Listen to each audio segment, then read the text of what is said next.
Look, I need your help, okay? I have to do something to repel this woman. Wait a minute. You guys repel women all the time. Hey, I've been married 3 times.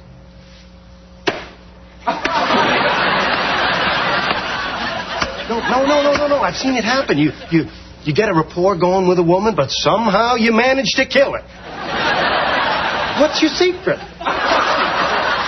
Look, we do not repel women, okay? That is completely untrue. Oh, yes, we do, my man. Remember when we were back in college, when we went to that spring dance, and you walked right up to that girl you liked, and you could not stop talking about the Irish potato famine? Yeah, but what about you? You weren't so, hot in college either. After everything he said, he'd go, ba-dum-bum. Yeah, Monica doesn't like that either. Maybe I should stop doing that. Well, you know what? Girls don't like it when I start talking about science. That's not specific to girls. This is great. What else? They don't like it when you correct their grammar. And they don't like it when you explain why your jokes are funny. They don't like it when you keep asking them if they like you. Man, I'm so lucky I have Monica. I'm never going to find love again.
For those of you listening to the Classic Tiki Encore channel, and those who have been listening since day one to the shows, we opened our first show with that.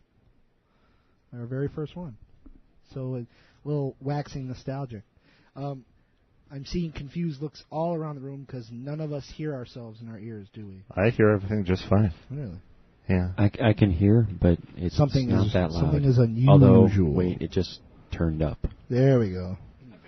Oh. Thank you, Chris. All right. And like our first show. Like our first show. Little something from the first show. Speaking of waxing nostalgic.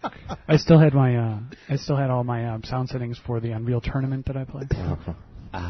So that's the level when it says monster kill to Chris. Now it says monster kill. No, I have to turn down my computer because it's too loud for my speakers. Uh-huh. Oh, too much power. So that voodoo card working out for you there, Chris? It is sweet.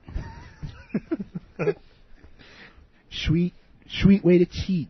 But only if my power supply on my computer can last long enough to. Yeah, really. You guys didn't see when I walked in here tonight. He had this monitor up like it's a intensive care ward, and you're back there. You see, boop. It will pop back up anytime it detects any abnormalities. So if you look over my computer, you'll see it again. Trust me on this one. Oh my God. I don't think we have to worry about that from the show. We're not crunching that much. You should see it. There's bad power supply over there. Hey, somebody checking in at. All right. Ooh. That's a little feedback on us there. Anyway. Well, it's an unusual night for us. Yeah. It's Thursday. Middle of the week. Well, toward the end of the week, but. Are we part of Must Hear Thursday? Yeah, it's Must Hear Thursday. Must see Tiki. And actually, you took care of our Friends fix. Friends being on Thursday nights here in the United States, and you gave us an opening for Friends. Very nice. I was trying to confuse people. Okay. Now I'm confused. Speaking of confused, we should let people know what's really happening here this week. Do you have to address that modem going on there? That's. You know what that is? That's probably my wife trying to get on again. Do you know who it was? No, because it didn't. It didn't train. It didn't get that far yet. Didn't get that close. I have the big wedding this weekend, so tomorrow night I have. Tom's a polygamist. Yeah. After the show, I'm moving my whole family down to Utah. All right. Where I can have a 15-year-old bride. Yes. In addition to the 3 other wives that I currently have. So it's either Utah or I think I got to go to Riyadh. I got to go to Saudi Arabia to get that done. Fiji. Fiji? All right. Riyadh's a little warm this time of year. I wouldn't go there. Fiji sounds nice. Tropical paradise. Didn't they have a little coup there? Isn't That's it why anything's legal. That's right. No government, no rules. No rules. Speaking of no rules, I was watching the Libertarian Party. Just leave them the hell alone. On C-SPAN 2. I got if when I get bored, I gotta join one of these little fringe parties because they look like they have a damn good time at their political conventions. Have you ever seen the Reform Party convention? Oh, I was watching the Green Party convention. I swear to God, it was in the banquet room of a Hilton. It probably was. They were skipping states because they didn't bother to send a delegation. Well, that and they didn't get on the ballot there. And I love the funny part because, the political conventions, they all have to be positive. So everybody come up, Arkansas casts its 18 votes for the next president of the United States, Ralph Nader. I got a good chuckle out of that. How many votes did that quantum physicist guy get? How many elected? That would be a different party than the Green Party. Oh, I thought it was the Green Party. Isn't that the Reform Party? I thought he was running. Oh, you're right. It was he was going to take down Pat Buchanan. Green Party stalwart, Pat Buchanan. No. I was thinking. When I think Pat Buchanan, I think conservation and. Who was going against? Who is the wacky guy going against Ralph Nader? Jello Biafra? Yeah, Jello Biafra got a vote from California. Jello Biafra, who got his ass kicked in court by his bandmates.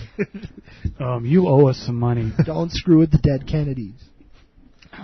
Oh, it's I wanted to watch the Whig Party. They I haven't think they've- existed for a couple of centuries now. I think they've Oh. split into I the guess two that's why I couldn't parties. find them. Yeah. I think they've split into the two parties we currently have now, Maurice. I don't think the way it that's worked true. out? Jeff, Republican and Don't something else, think then? so. No. Yeah, well, Lincoln was Republican. right, but it The was Whig split Party up. was around after Lincoln was around. No. Yeah. No, it was Yeah. right around that Jackson time frame. Okay, you know, we don't need to do this. Don't need to This do segment of Radio TV is counted for 2 Where's continuing Brad when we education need credits. him? Yeah. This segment brought to you by a contribution from the Chubb Corporation. Chubb Corporation. So now we have to let everyone know it's Thursday night. And you stumped the stock pricker. That's why he didn't jump in. Oh, sorry. I think it's CHB, but I'm not sure. Stump the stock picker. Ooh. Do I win a prize for that? No. Damn. It's Thursday night. It's around 8 o'clock Central. 7 o'clock Oh, Central. shit. 7 See, I'm o'clock. already messed up. Yeah, it's 7:15 Central Time. We're an hour earlier this evening. So we're on a different night and an hour earlier. Nobody's listening, probably. Well, how's that any not different? That's right. That's not entirely true. All right. We're listening. Excellent. Why is that not entirely true? Oh, I know there's people listening. Oh, great. Now I got that lip sweat. Uh-huh. Well, I'm Tom. I'm Jeff. I'm Maurice. Can I be Titty McBoobies again? Sure. I Sure. think we need to move. Sure, Crispy. Hello. My name is Teddy McBoobies. Hello. Welcome to my apartment. Hello. The studio. There's a notable absence in the studio this evening. Uh-huh. The doctor is not with us this week. Ooh. Rehab. I didn't even notice he wasn't here. You know, he Boy, takes- am I embarrassed. It was a 4th of July bender Yeah. that... A mishap? No. Or a binge? A binge, Oh, and okay. he's drying Good. out. Court-ordered rehab. I thought he was injured in like a mad fireworks accident or No, something. you know, I was up last night about 1:30 or so. I was watching the Alice Cooper, not behind the scenes, but Where Are They Now on VH1. I think it would be behind the music. wouldn't Or, it? yeah, behind the music. Behind the music. And, you know, he's talking about what a horrible, horrible drunk he was. No way. He's got nothing on Steven, man. Steven just hooks up to that IV, and he's ready to go. So. Drip. Drip, drip, drip. Drip. Drip. Isn't it cute how we play with our little uppet pay? Isn't it cute? You know, speaking of Steven and I were out to dinner the other night. puppets. I know, and again, I was worried about him not being here. Again, you didn't even notice that he wasn't sitting that- here. Well, no, but once you told me there was something wrong, something amiss, I was worried that he was in some weird fireworks accident. Isn't that cute? You know what? Isn't that just charming? You know, he did blow a hand off, but it's not like he was using it. So, Hey, that's not funny. well, You know, someday they're going to find a cure. Uh-huh. He'll be cold in the ground when they find that cure. Chris? Thank you for that. Okay. I don't know where to go with that. Speaking of puppets. How about those dead orphans? Yeah. You know, again, I bring up this Alice Cooper thing. I'm just fascinated by these, you know, shit I never listened to as a child. Mm-hmm. I'll watch the VH1 special on it. Because they're such great Because stories. it's some damn good reporting. And you can't find the remote. No, And that narrator guy just has it nailed. you know, and he did the one on The Simpsons for the season finale. Yeah, that was great. Alice Cooper, apparently, Alice Cooper is a puppet as well. Really? It's a stage persona. No way. That he only brings out, like, but the guy, Alice Cooper, refers to Alice Cooper in the third person. He has like As if it's this demon or this you know, strange brat child that only comes alive on the stage. Apparently, according to Alice Cooper on stage doesn't give interviews, doesn't talk to the media, doesn't do anything but come alive on the stage. And when the curtain falls, Alice Cooper dies. And becomes Alice Cooper, like 3-time defending VH1 Fairway to Heaven golf tournament champion. Yeah, it becomes Vince Ferrugia. Oh. Is that his real name? Yeah. Oh wow. It's Vince. I know he has like 3 like well-adjusted children. Like they're all like Not he's like only a that- model father. And not only that, Rockstar been married to the same woman for like 25 years. Yeah. And for whatever reason, deal with the devil, what have you. I would say that he didn't make the deal with the devil, and that's why he's still able to pull it off. There you go. Well, I was going to say she is still hot. I mean, it didn't look like it was cosmetically altered hot. She was hot. Is she goddamn hot? You know, I thought there was a moratorium on that. I didn't get that memo. I thought you suggested it. The Senate never ratified that treaty. Oh, okay. Yeah, she was goddamn hot. Hot. You know, it just doesn't seem right when Steven's not here. Well, you better be careful, or you might lose his position in this little endeavor. Yeah, there's a whole big empty space here on the coffee table where Steven normally sits. That is now occupied by a pot holder. Yeah. Look, we got rid of Steven. There's a pot holder here, and it's a nasty. That needs to be put in the wash. Yeah. You can What's just, up It's with just that? dusty. Why don't you toss that in the kitchen or you know, something? you can there. put these in the dishwasher. I do. In the dishwasher. Why don't you just put it in the laundry? Yeah. Okay. Done. And I was going to say, don't put it back in the kitchen, looking like that. Yeah. There's some of It's what not like Chris a eats on pot it. holder has to be like sterile. It's not like you're eating food directly off the pot holder. Well, while that is true, you're putting the pot holder on the table, which you may be using in a future time to eat off of. Food directly off of? Well, if you're my daughter, yes, but There you go.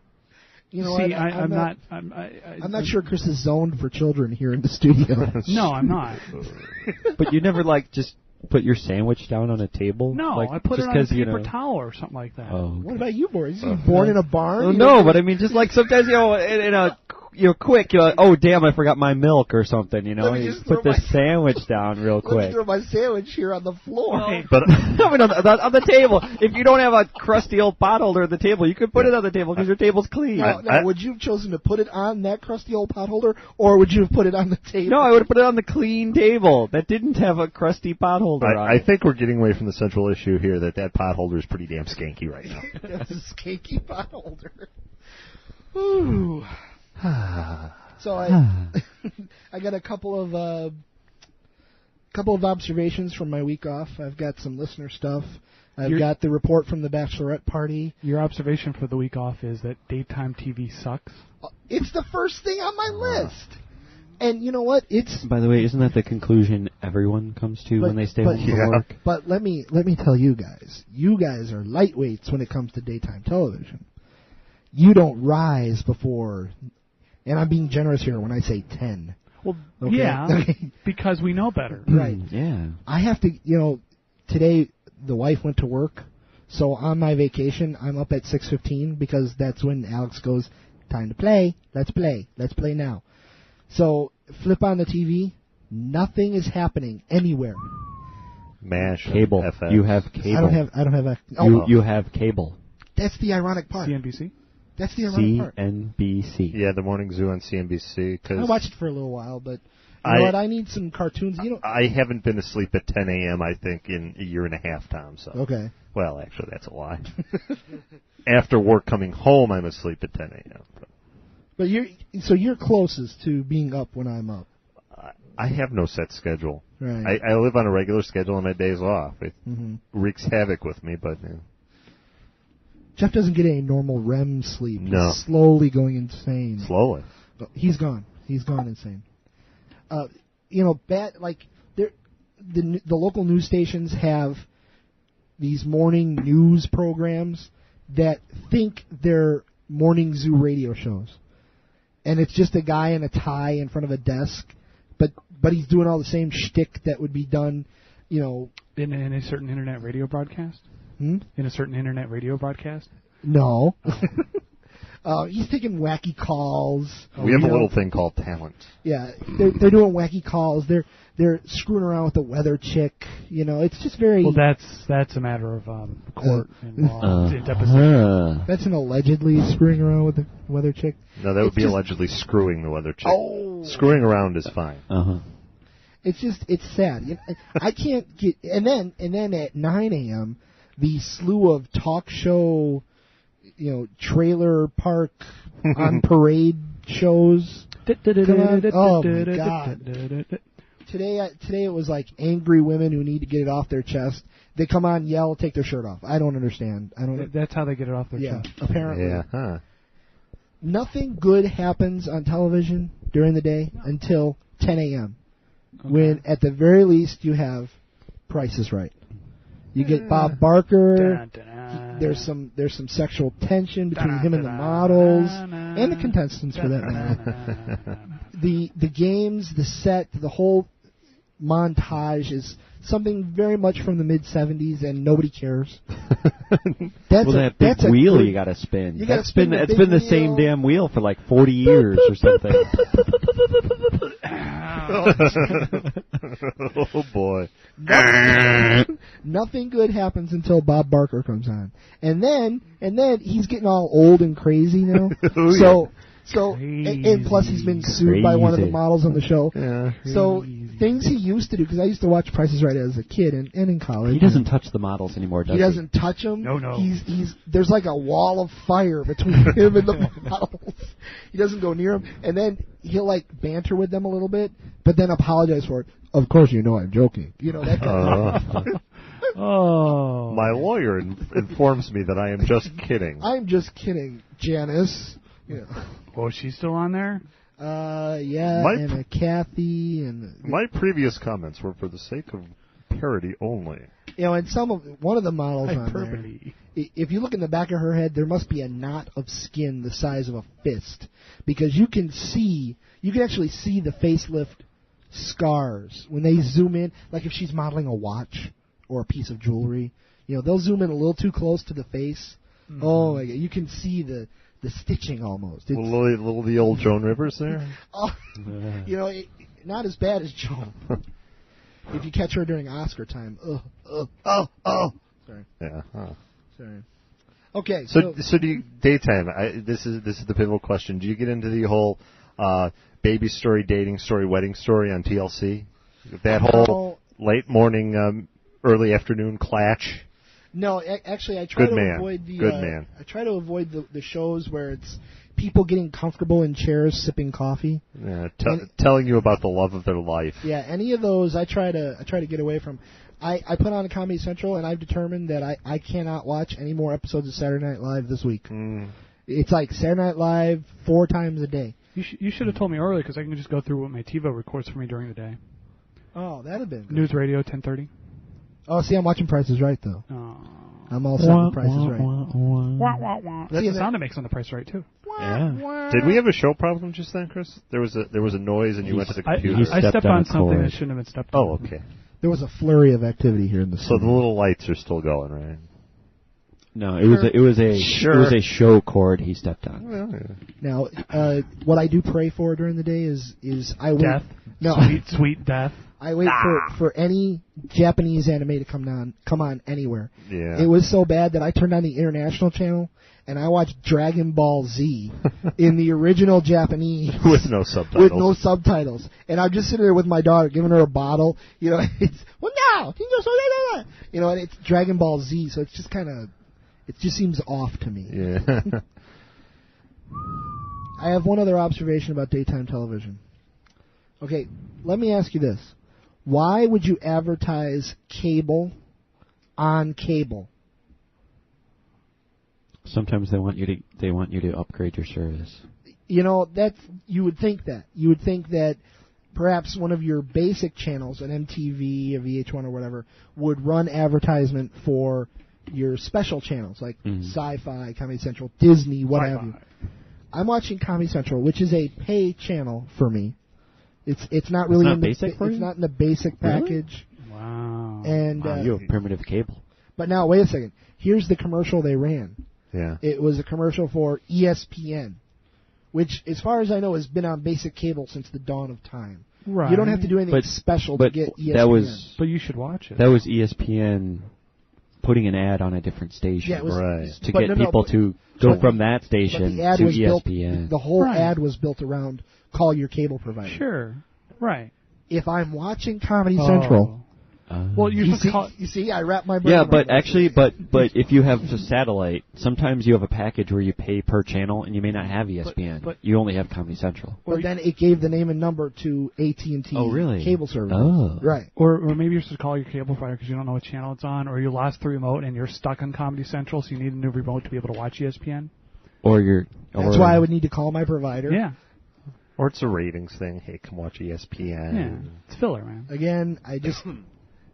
It seems to be unusual to advertise cable on that cable. That does seem odd, but especially a basic channel on a basic channel or a basic channel. It's odd because on see, a I have channel. I have AT&T cable as well, and I don't see those sort of ads, or at least I haven't seen them. The only ones I normally see is take a day off, watch TV. Well, normally the only ones I see are just ads for digital cable. They want you to upgrade to digital cable. See, that's not available in my area yet. Well, that's too bad, isn't it?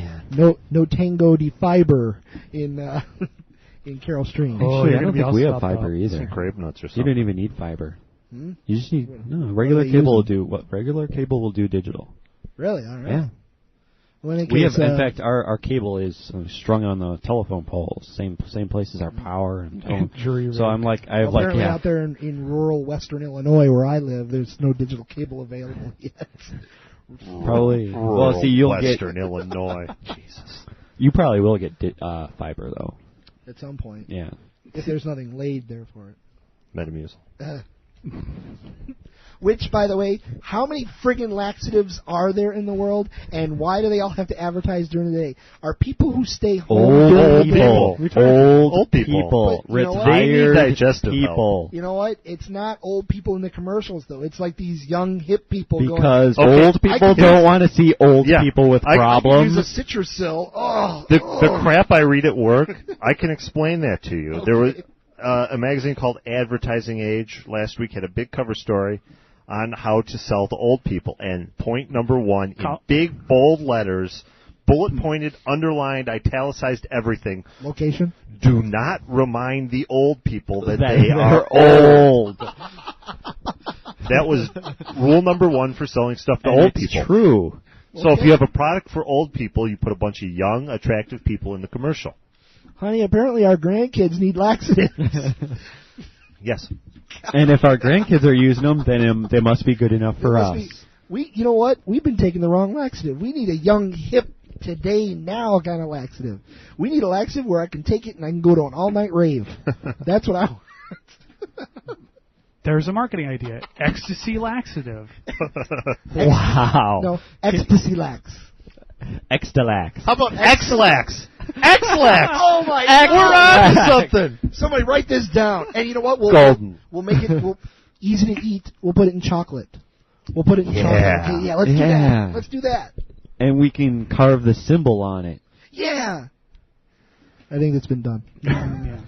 Run that by legal. Oh, you know what rule number 2 is to make old people buy stuff? Call them up on the phone and then pester them till they cry, and then they'll buy anything to get you off the phone. Find the ones that are living by themselves with a bunch of cats. Tell them they've won a prize. That's how you get them to buy stuff. It's been a big problem here. Yes. All right. So, yeah, I bet.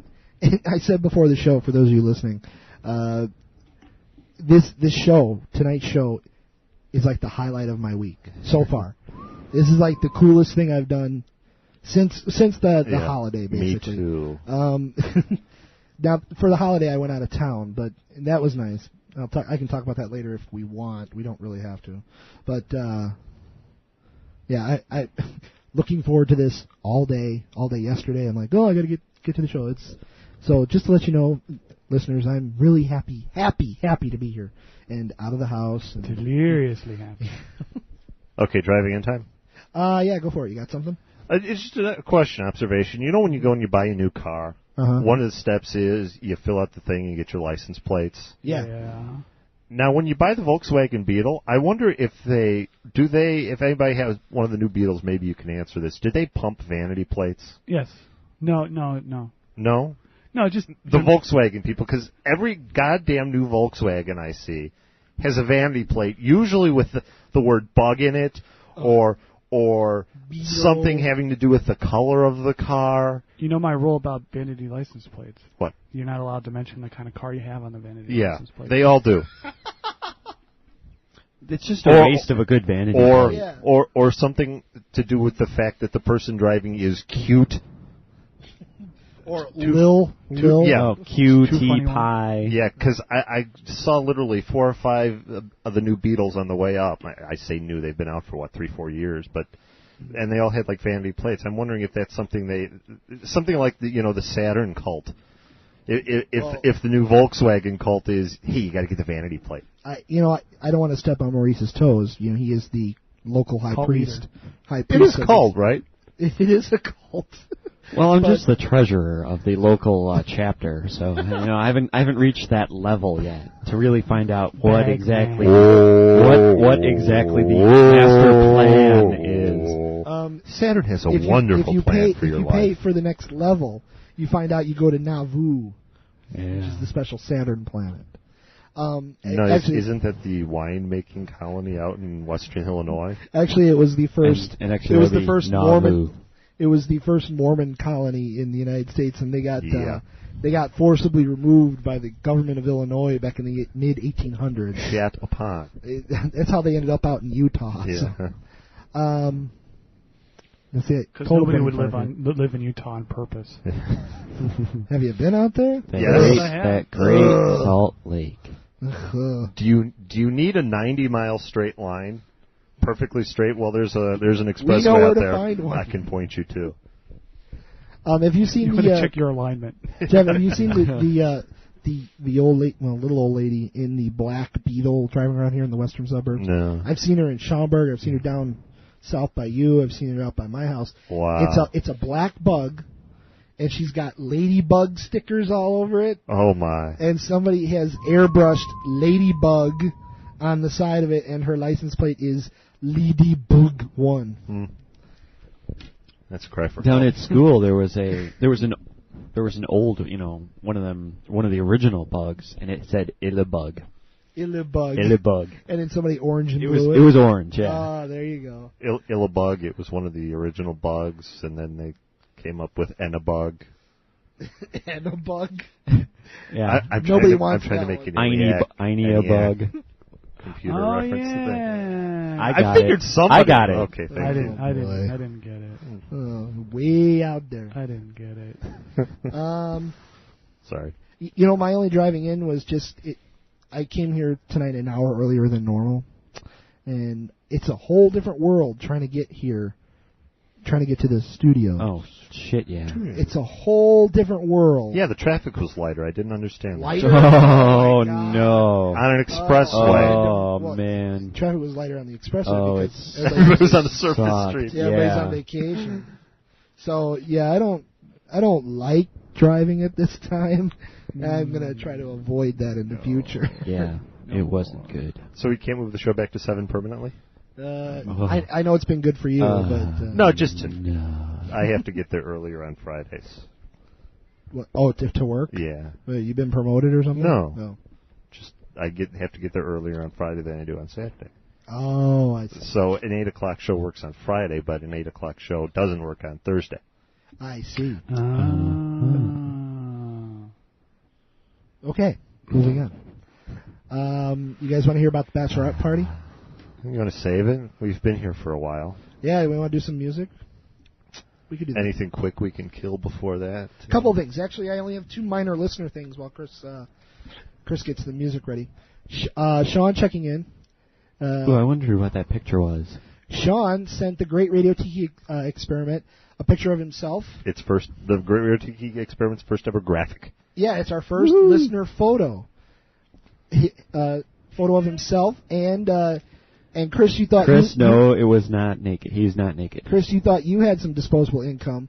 Somebody went out and got himself a BMW motorcycle. So bravo, Sean. It's a pretty nice motorcycle. We have wealthy listeners listening to us. Excellent. All right. We can take that to the ratings people and say, hey. Thank you, Sean. You're in our upper demographic now. I saw it. I read my email. Right. But basically, his chief message was now. Of course, I have to ask Chris something, and he's over there getting the song. Damn it! He mentioned that the Encores channel was what was playing on Shoutcast. I pointed that out, so it's fixed. That is fixed. Yeah. Chris, I'm sorry to drag you over. I know you hate when I do that, but yeah. What was so now? If we go to the Live 365 or Shoutcast, it's playing the show of the week, right? It should be all fixed now.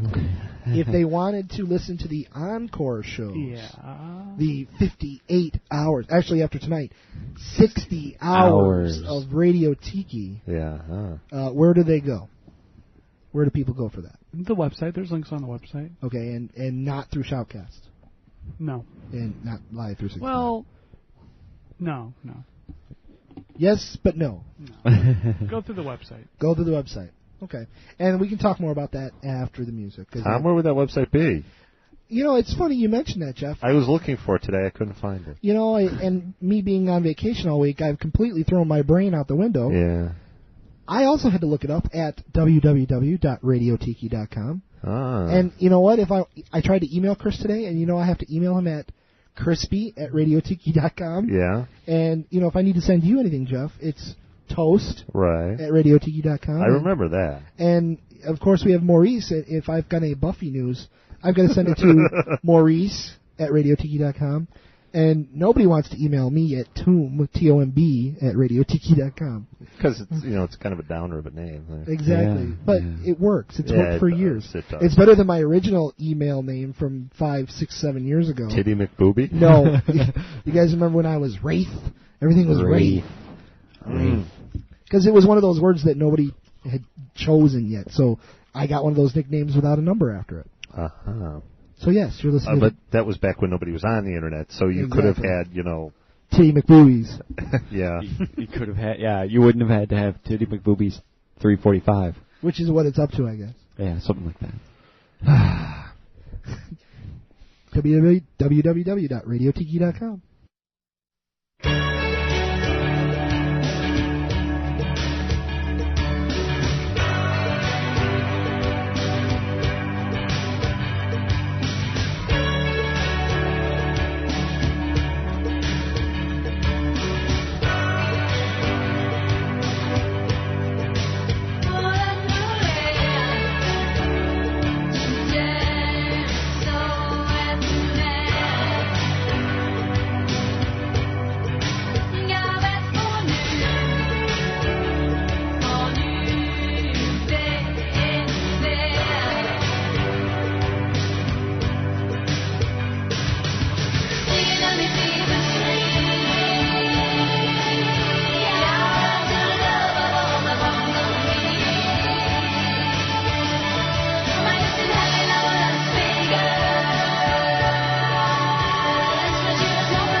Magnets screw up my inhibition unit. So you flip out and start acting like some crazy folk singer?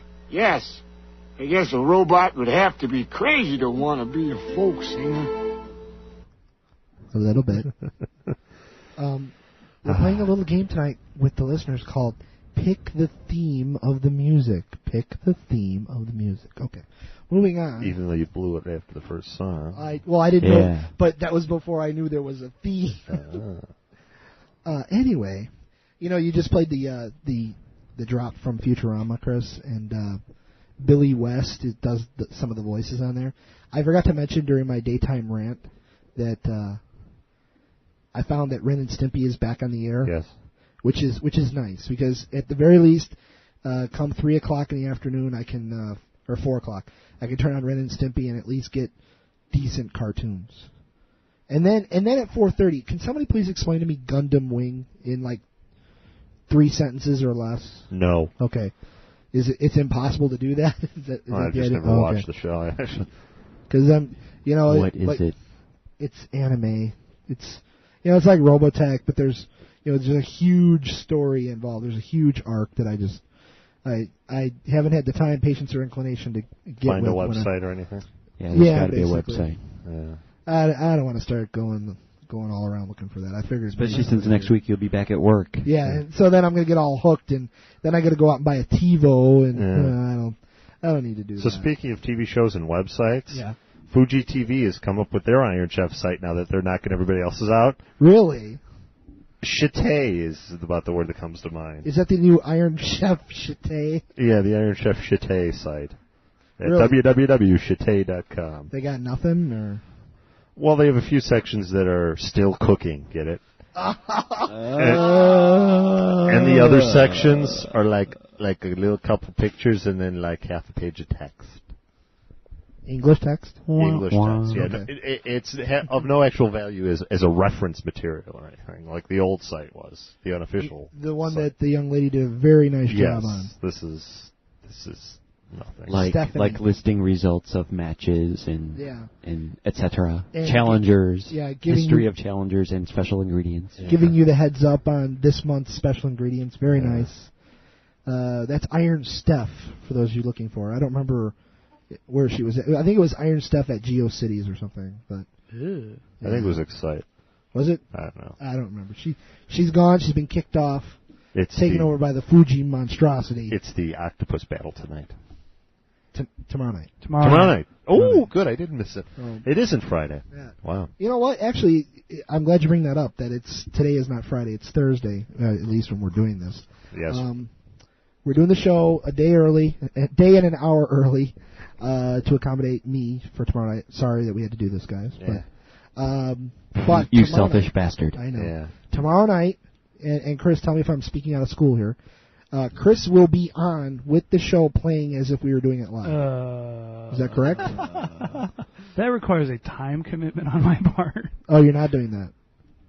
I was thinking about going to work out. I don't know, do laundry. Oh, okay. Save Chris from this life of working out in laundry tomorrow night.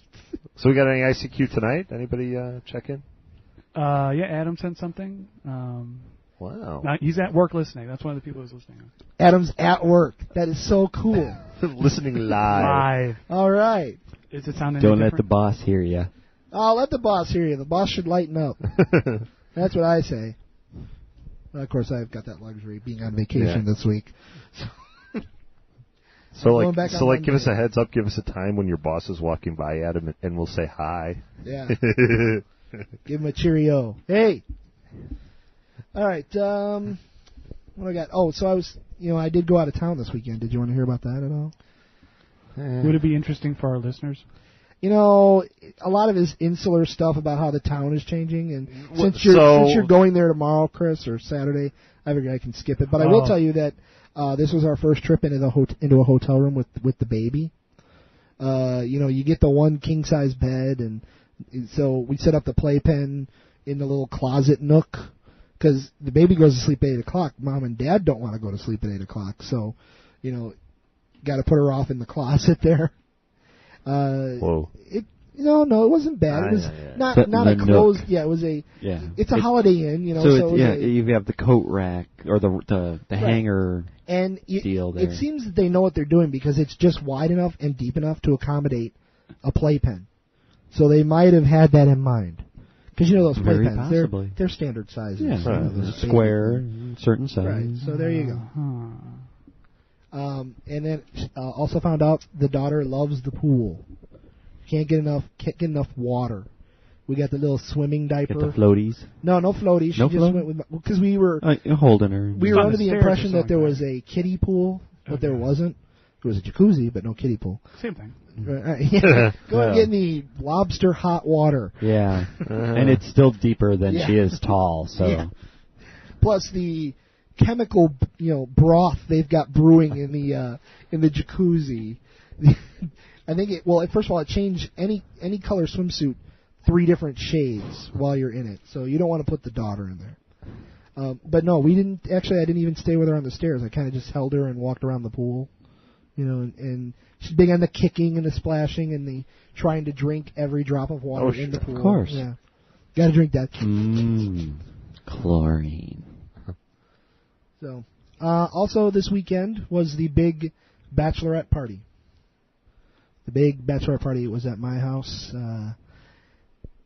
I can tell you that it ended with vomit. Oh, well, good. Some things I've observed in the aftermath. There's still a big giant penis in my basement.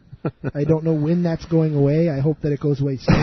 Because every time I go downstairs for a soda or a beer, there's this big penis. Hi.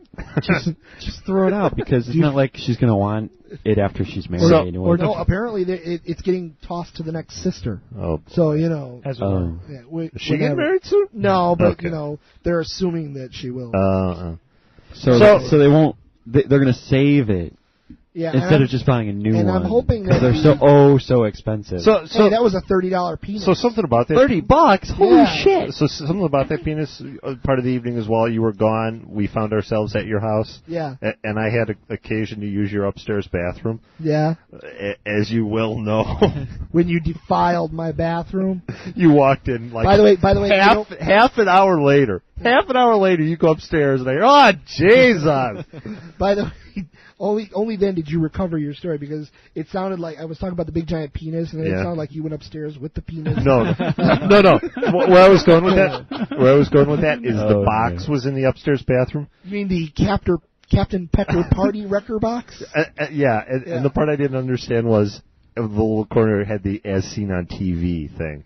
Yeah, what TV channel is advertising a 6-foot penis? I want to see that commercial. A 6-foot inflatable penis. Yeah, I want to see that commercial. And did you look at the back of the box? No, it was just sitting there, and all I caught was the Captain Pecker. And First of all, it tells you that the 6-foot inflatable penis, good for bachelorette parties, obviously, bachelorette parties, but also for bar mitzvah, bat mitzvah, bris. A party favor for a bris. I don't know if that's a good thing to bring to the unless you're going to practice. Yeah. Maybe have some people put like a. Never mind. I'm not even. That's some marketing person gone mad. Gone mad. But no, it gets worse. On the back of the box is some captions and photos. What you can do with the 6-foot party penis when you're not at a party requiring a 6-foot penis. Yes. Apparently, you can take it surfing. Sure. You can sleep with it. There's a woman in bed with the big penis as a joke. Is it a flotation device? It is not a flotation device only because the bottom of it has sand or water in it to keep it upright because it's one of those punching bags. It's a penis. But it is. Weebles wobble, but they don't fall down. It is a piece of exercise equipment, apparently. it showed somebody working out, getting their kickboxing in. And you got to get the cardio. Giving a kick to the party penis. I am not a woman, but I do believe that would be a workout. Hello. Penis, yes. Hello. So in any case, now they didn't have the courtesy to deflate the 6-foot penis. So I go down to get a beer or soda, and it's just waiting. So the 6-foot penis was unsatisfied, is what you're saying? Basically, it's still there. One of the games they played, actually. All right, I'm going to out myself on the air here. Here we go. Okay. Tom is gay. No. But the sisters were Tom's trying wife to is a lesbian. But Tom finds Wouldn't himself that be cool? strangely attracted to the 6-foot penis. Only as like a comfort thing, though. No, the sisters are trying to plan games for the bachelorette party. So they're going. One of the games was name the penis. Ha ha. Let's name the penis. The other one was guess the height and girth of the penis in centimeters or something. Okay, but not real exciting. So they're like, Tom, what can we don't have any good games. We can't think of anything else to do with the big penis. So here I come, Mr. Ideas Man. Because I am Joe Marketing. Okay, I said, all right, you can play this little game called Can You Do It in the Dark? Okay, I said you take one of the white kitchen garbage bags, right, from under the sink upstairs. You do a shot, blindfold the person, spin them around, kind of like pin the tail on a donkey, and see if they can get the big garbage bag over the penis like it's a rubber, right? You can say that on the air, Tom. You don't have to be all embarrassed about it. Well, fuck. We have a certain level of decorum here, gentlemen. I can say, we say any words we want, but I'm talking about putting a big garbage bag over as a faux condom on the 6-foot party penis. Uh-huh. And now, here's the thing. The little stupid game I invented turned out to be like the highlight of the party. Wow. So I think I've got a future. A fun time. I think I've got a future in bachelorette party planning. Enough of the penis. On with the vomit. All right. So there was vomit to be had. Multiple? No, but you know what? Enough from one person. Bride to be? Yes. Oh, yeah. Bravo. First of all. Bravissimo. Molto bene. Bravo.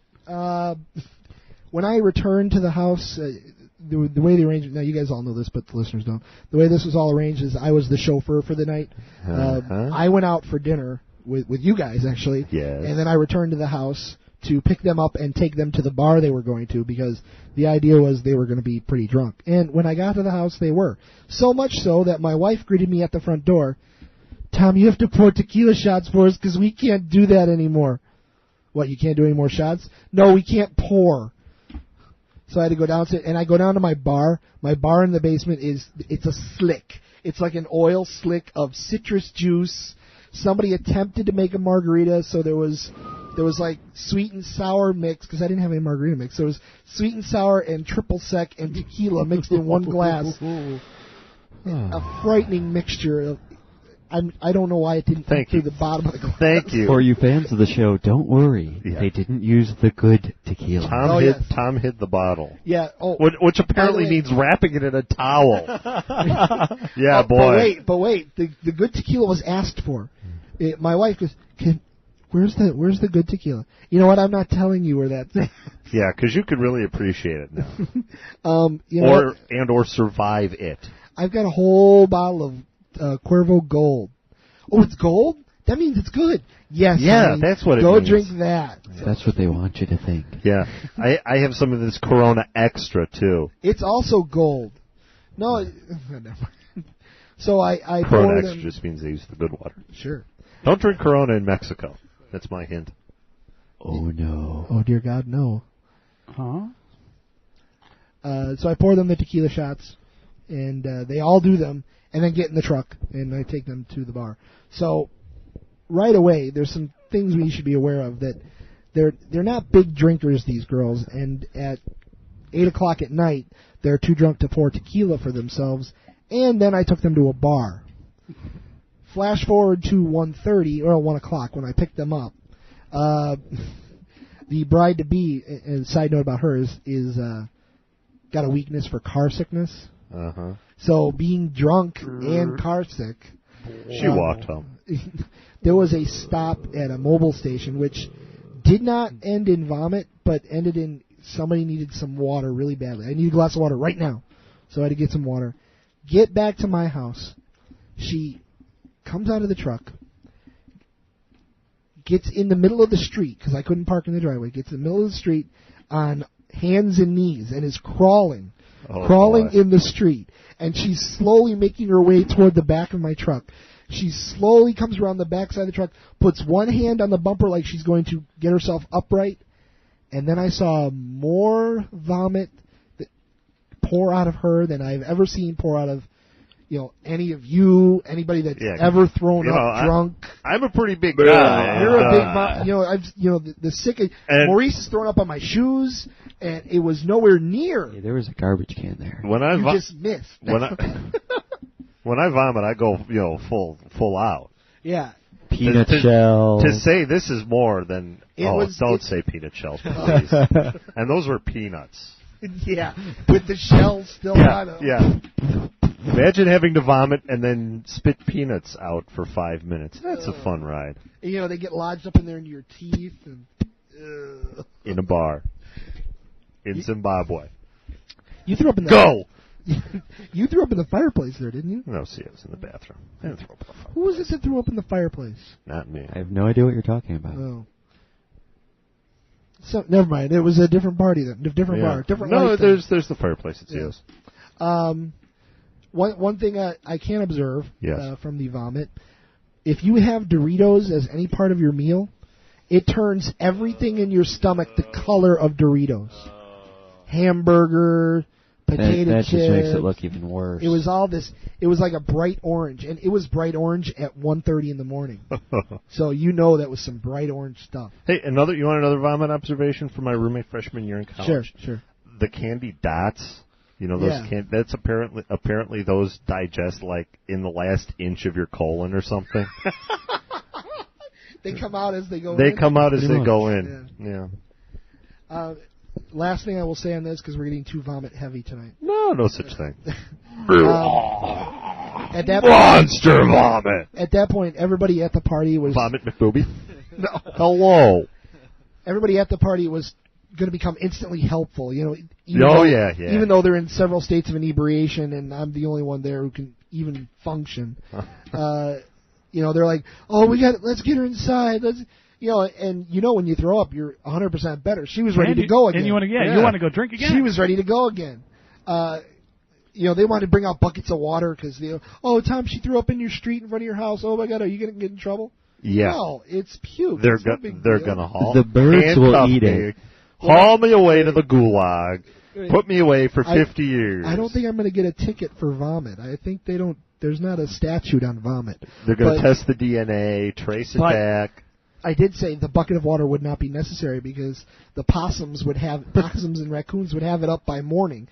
At which point they all went, oh my God. And they're going back into the house in the garage. And sure enough, when I went out there about 9:30 in the morning, nothing. The vomit was gone. Yeah. Raccoons and possums got it, baby. So. Taste treat. And birds. Now, the next thing that... Wow, nice. That was really good, Chris. I'm impressed. Chris finally displayed some talent. No! Wow. If Johnny Carson was still doing the Tonight Show, you get a spot for that. Oh, God, please. No, you'd have to try out for that one contest. Oh, yeah, the bird contest. Then at this point, the vomiting is done, and they come back into the house, and they want to continue partying. Sure. So 6 drunk people decide, hot tub. Go in the hot tub. Go in the hot tub. Woo, hot tub, woo. It took me to point out that, guys, first of all, Christy's really, really drunk, and some of you are really close to being really, really drunk. I don't want to come out here and find floating corpses. Maybe the hot tub's not a good idea. At which point they went, oh, okay. And went to bed. They, went to bed. Well. Okay. Man, you are just a buzzkill. I didn't want to find I really didn't want to have to get the skimmer out and flip their stiffened corpses out of my you should sit there and supervise. Hello, ladies. Yeah. Oh, yeah. Good morning. Hello. I think you need to come out of there for a little bit and sit next to me. Actually, on that front, picking them up from the bar, they all come out and hug me. Oh, Tom, you're so great for doing this. Oh, my God, it's 2 o'clock in the morning. Blah, blah, blah, blah, blah. You're so wonderful. They give me a hug. They give me a little kiss. Everybody does it but my wife. You know what my wife says? Where the fuck have you been? She gets in the truck. She goes, make sure you drive carefully. Thanks, honey. Because you might get pulled over. Yeah. Make sure you drive carefully. You're welcome. And she's married you long enough. She's tired of your shtick. She knows my reindeer games. She's not playing them. All right, so that was the bachelorette party. Wow. Do we have anything? Do we want to get into the squishy? Or, yeah. Really? Oh, you know what? Actually, one side note, real quick. Antonio, our correspondent in Mexico City. Antonio. The 20th show, or 21st show? 21st. The 21st show is done. Chris has made the CD. Your contest prize is on its way. Where's our copies? He's got several of them. I have one of them. That's my master copy, and then I'll make copies. Chris, would you like to describe the CD? It's got a lovely gold. front end. Any graphics on it? Yeah. Yeah, I mean like a cover, liner notes. There's it's got an index page. It looks like the old past shows page. And it's got all the shows on it. Wow. Now he won't be able to put this in his CD player in his car. No. Why not? Unless he's got one of those cool MPEG CD players that you can get for your car. Cool. Now, can we get a version that you can just pop in the CD player in the car? That would take many, many CDs. Remember? You'd have to convert them back to waves. Yeah. Remember? 58 hours. Yeah, so. 72 minutes per CD. Yeah, so.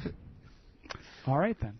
Each show, I want all those CDs. Each show would be a CD. I'll give you the MP3s. You can make them on your own. I don't have a burner. Aww. What a fucking shame. So, Thank you for playing. Antonio, the benefactor of the tequila, your CD is on its way, sir. In return, you get a cheap piece of aluminum. Thank you. Cheap piece of plastic from Chris's computer. Anyone else wanting a CD? Well, you're going to have to send us a big giant bottle of tequila also. Or some other... or some other trinket. Trinket, yes. I can pump the website, do a song, and then do this. A new power supply for Chris's computer. All right. Yes. Okay, pumping the website. Yes, you can get classic tiki.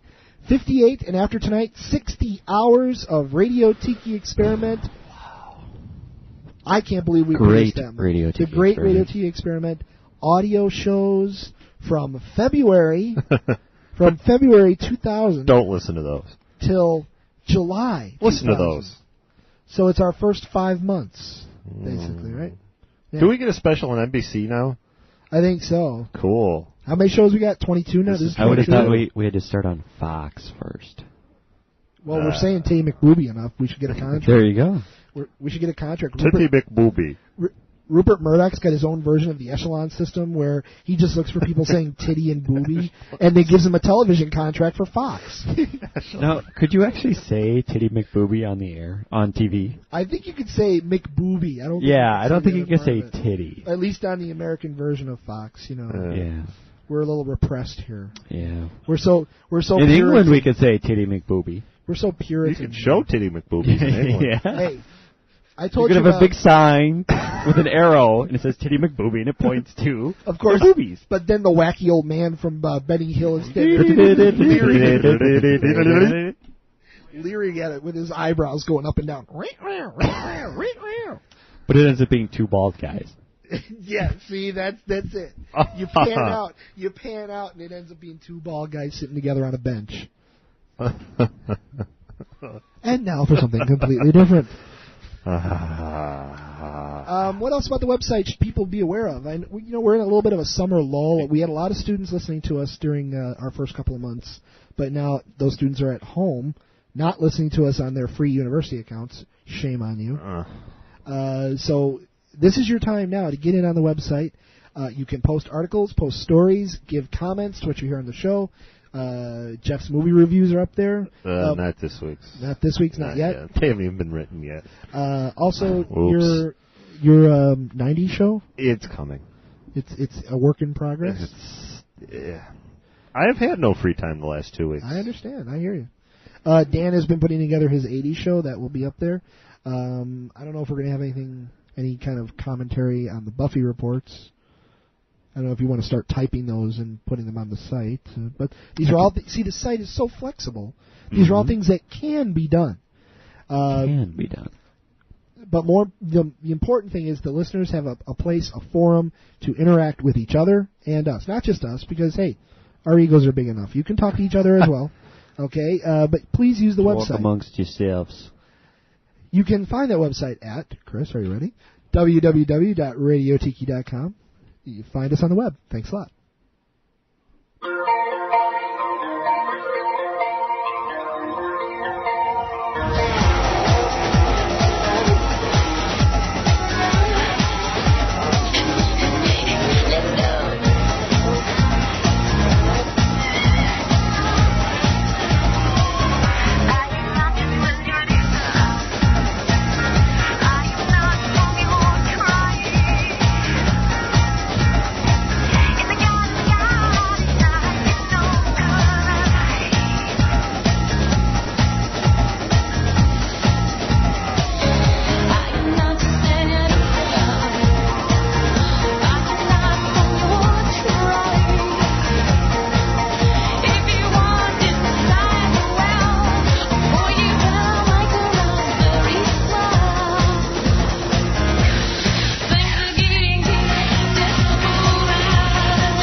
What is it we don't do under any circumstances? Oh, man. What is it? Look, I have to show it to the Laker girls. You cannot show it to the Laker girls. Keep Mr. Weenie in the pants. Always in the pants. I know you want to show it to the Laker girls, but you must never show it to the Laker girls. Did you see The Limey? Yeah. That was the movie with that same guy. Terrence Stamp, yeah. It sounded really good, but I just never got out to see it. I can't get past the fact that he's General Zod. I look at him and I just hear him going, "Son of Jor-El!" So, kneel before Zod! But anyway. Yeah, okay. Loser. Little preview for next week. The reason, again, I'm gonna not be available tomorrow night. Got the rehearsal dinner. Gonna break plates, and then the big wedding is Saturday. So I should have some things to throw out there for next week. I've never gone to a restaurant where you break plates. That'll be cool. On purpose? Yeah, it's the groom to be is a gentleman of Greek descent. So we're going to a genuine Greek restaurant. Kappa Alpha? You'll be disappointed by the plates. They're just crappy clay. You been? Yeah. They don't use like the stuff to eat off of, the really nice stuff that you don't break that. No. They give you I was looking for some heavy duty stuff. Like they're half the time they're not even glazed to the plates. I want to eat. I want to eat off of it. I want to throw it. No, that's what I want. Don't let you do that. They're it's not too glazed. expensive. Are you going to leach like lead and mercury? I was going to say, am I going to come away from the dinner obliterated? You hold the plate. You hold the plate for about 5 seconds before you throw it down. Oh. They give you a plate. You wait till like certain point of the song. You throw it down and. That's it. I'm going to have a shard of ceramic in my eye. That's what's going to happen. Pretty much. Well, that would happen whether it's glazed or not. Yeah. I still wanted to eat off of it and then throw it in the fireplace. No, that would be cost prohibitive. Damn. And messy. All right, hard news squishy time. Anybody got anything for the squishy? I do. Chris? I do. Lombard man killed by firework. Hey! Oh. Ew. Actually, you know what? While you read this, I'm going to open my Guinness because I'm very thirsty. Did they give a name? Maybe I knew late. Addison, a Lombard man was decapitated when an illegal firework he was using struck him in the head. Yeah. Decapitated? Firework struck him in the head. Was this the guy who leaned over a mortar shell to look at Frank Kralik, 43. No. Not anymore. Was killed Sunday as he was shooting off fireworks near a park in Addison. Good timing. Guinness. The rocket that struck him was an elaborate pyrotechnical list typically used in professional fireworks displays, authorities said. Jesus. Such fireworks cannot be purchased in Illinois, but can be purchased in Indiana and Wisconsin. For like $500 a pop. No, they're not that expensive. Remember, didn't we price them out, Jeff? For the really good ones, the really, really good ones that you need a mortar can for? No, like the ones No, it was like $100, wasn't it? Something like that. At exit 4. Yeah. with the police the Illinois State Police officer waiting right inside the border. The other side. The DuPage County Bomb Unit removed Kralik's unused fireworks from the area. And his head. No, they couldn't find his head. The head was found in adjoining McHenry County. My God. After the exit, which remains under investigation. I don't know how much more investigation needs to be done here. Well, it seems like Ed leaned over the can. And that's exactly what happened from what I understand. It's not in the report. Is that he lit it? It didn't go off. It didn't go off as fast as he did, so he went over to put his head over to look inside, and whoops. Boom. Did they, I know we're joking, but did they recover his head? Or, if it was enough to decapitate him, I can't imagine the head survived in any shape. I don't know. Obliterated. It's a closed casket.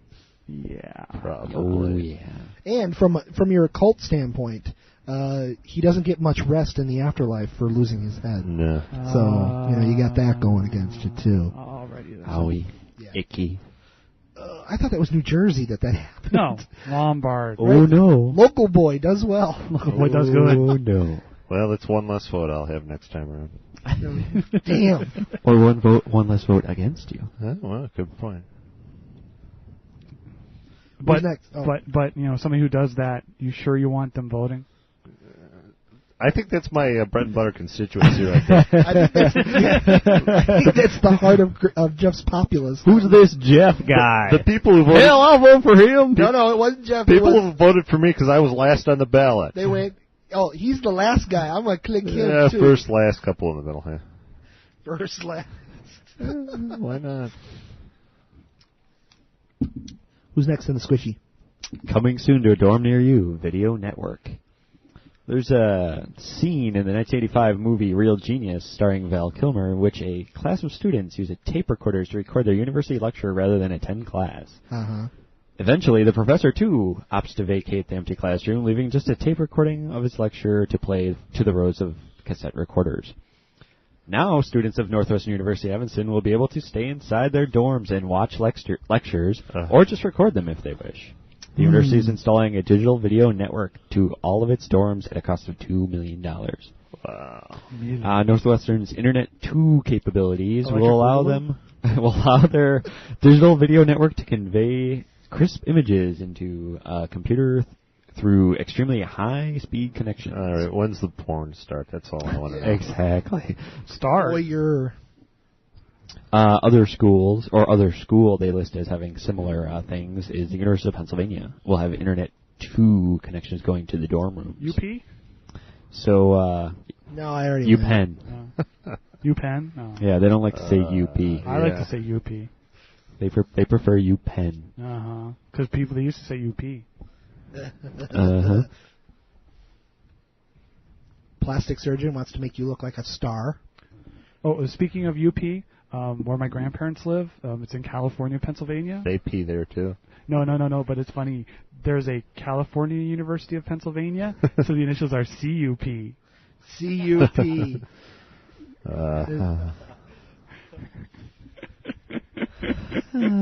Beverly Hills, California. A Beverly Hills plastic surgeon has hung out a shingle offering celebrity look-alike makeovers, but the practice has raised some eyebrows, apparently. This goes... Oh, my God, I didn't even see that one coming. This goes well beyond a facelift or a nose job. Reforming bones and repositioning facial features is rarely successful, even in the best of hands. But not in the not in the hands of Dr. Nicholas Chugay. Hi, everybody. Hi, everybody. You know what? Hi, Dr. Nick. It is Dr. Nick. It's Dr. Nick. Let me explain to you Dr. Nick's background. Let's see here. Dr. Nick, if it's clear, it's your key to weight gain. Dr. Nick, born in China, of Russian descent, grew up in Brazil, educated in Latin America and the United States, has been practicing medicine in California since 1977. But he is not an MD and is not certified by the American Board of Plastic Surgery. Oh, boy. It is Dr. Nick Riviera. Did you go to Hollywood Upstairs Medical College?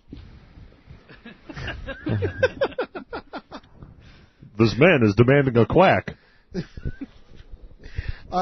He's got people wanting to look like Michael Jackson. He wants one woman wants to look like Cher, and these poor people are going in there hoping that he can reshape their bone and implant fat cells into their chins to make them look like these celebrities. Now, I put this one up for you, Chris. I want to. There's something scary here. I'm guessing it'll be 6-8 months of this guy's practice before you have your first psycho go and try to kill the star that they've made themselves look like so that they could be that person. Well, now they will. Oh, damn. Damn it.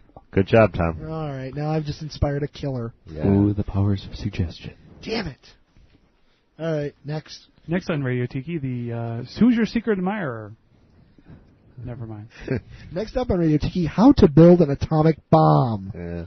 Okay, now you need to put the hydrogen hexafluoride in this bucket and start spinning it around your head really, really fast. So you can separate out the uranium-235 or whatever. Jeff, do you have anything for the squishy?